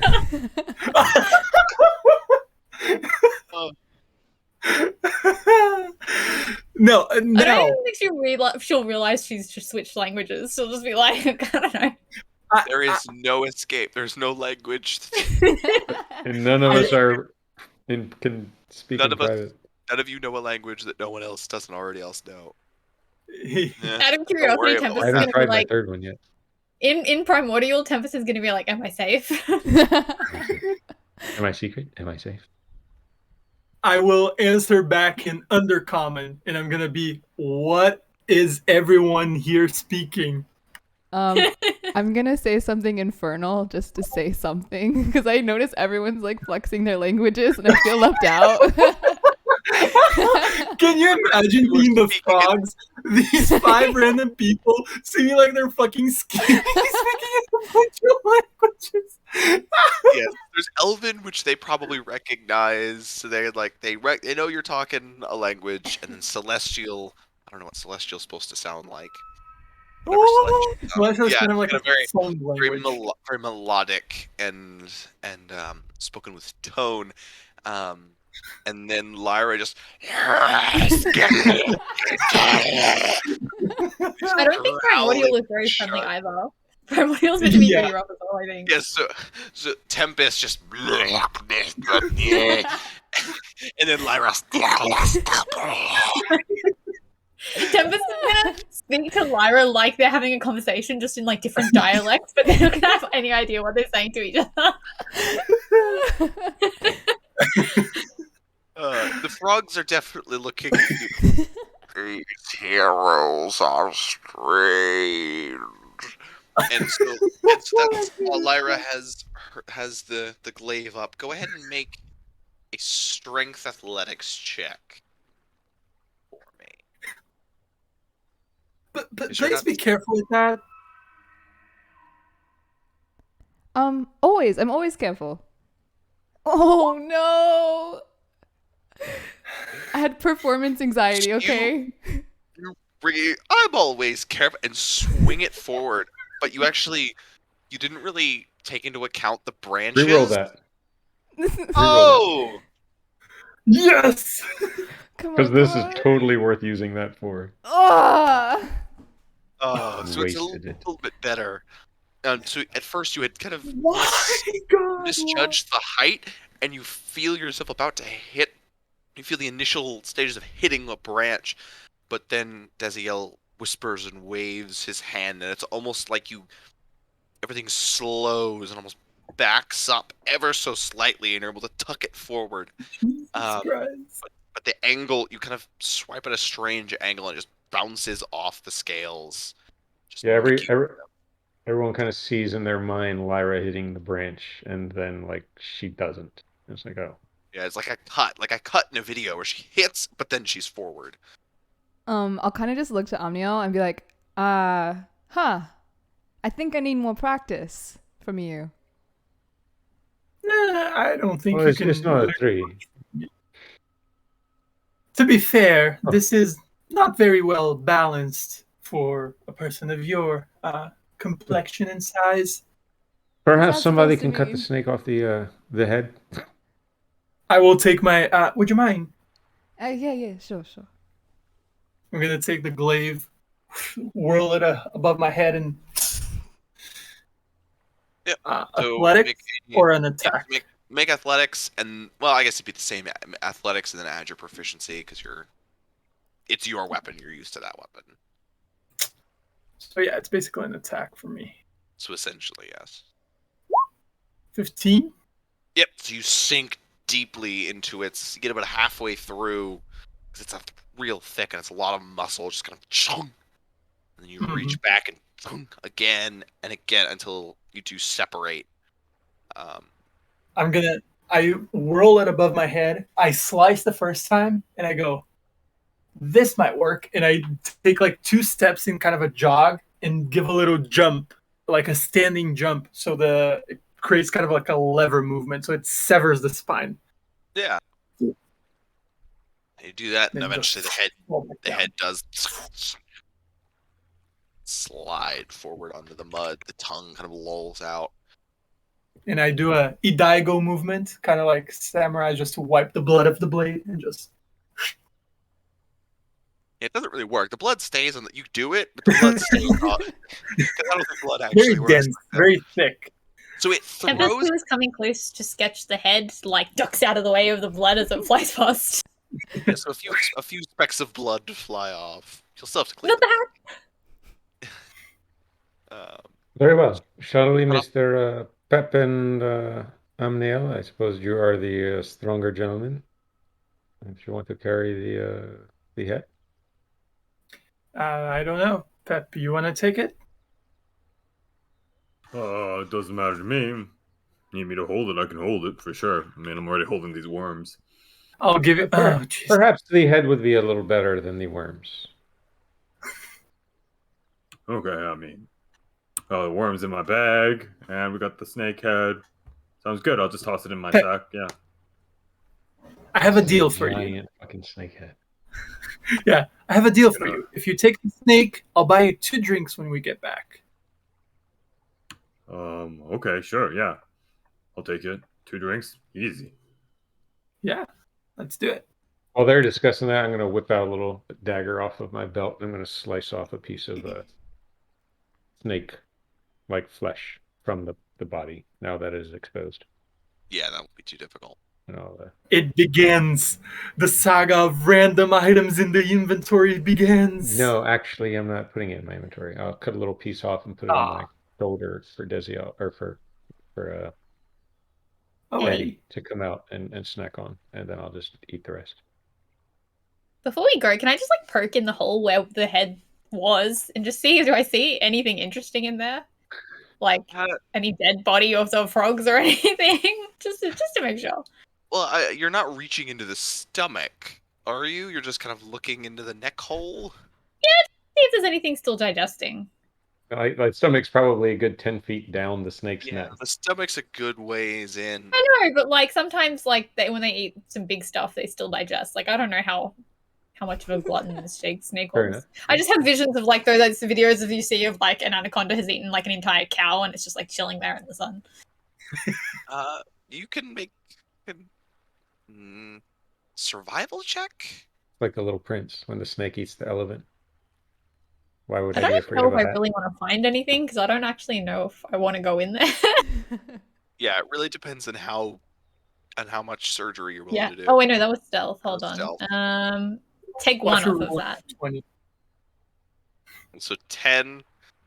Unless you're gonna reach into its stomach, you can't see anything. No, I'm content with this. I like consider it for half a second before I decide I like my sleeves too much. You can see there's a lot of blood, bits of its spine, bits of organs kind of poking through a little bit. Nothing in the way of meals. When you kind of pull your head out of the snake's throat, you see Desiel standing next to you, just like chewing on some raw snake meat, looking at you like you're weird. Is everything okay in there? Yeah, I mean, I've just never seen the inside of a snake before, you know? No. May as well make use of the opportunity while I have it. Certainly, I can appreciate the scientific mind, of course. Yes, science. That's what I'm good at. Me, the science person. So, to the queen. Miss Lyra. Yes, To the queen, no? yes. Is there a prince bullywog too? Or is it just your queen? I don't know that he'd be your type, but we can find out. I really want to find out. Okay. There is a prince seeking, you're seeking a bride. I mean, and she just like blushes and gets like really shy. You would be royalty. I would. You Oh, would be royalty. royalty Princess of the swamp. swamp. One day to be queen of the swamp. Let's go! And I just start walking in the direction that I think we need to go. All right. The frogs cheer and begin walking, giving Pep a wide berth with his snake head. And next week, we will meet the Bullywug Queen, and hopefully find Zachary and return him safely. Parting before this session ends, Desiel will whisper to Lyra and say, by the way, I do not suggest you slap any of the bullywugs, the queen or nobody, okay? Even if I want them to be my friend. This is not their custom. I have the book, the bullywug book. Do not slap the bullywug. Okay. I won't slap them, but if I become princess of the Bullywog Swamp, then I'm going to introduce If you become this. princess, you do whatever you want with whatever bullywug interests you. Deal. You slap away. Perhaps the prince likes it. But not before. Okay. All right, so that was it. I just wanted to make sure I remembered to tell her not to slap the fucking queen. That's fair. Before we go. No worms, no slaps. I know. What else is in the checklist? He didn't say no worms. I just said hold on to him first. The snake head might be better. The snake head's probably better than the worms, which is, I mean, almost certainly You true. guys are underestimating how valuable these worms are going to be. Perhaps. These worms are an investment. It's going to pay off, I'm telling you. All right. Well, thank you, everyone, for joining us this week on a wild ride. I hope to see you all next week. Bye-bye. Bye-bye. Thank you. See you next week. Bye.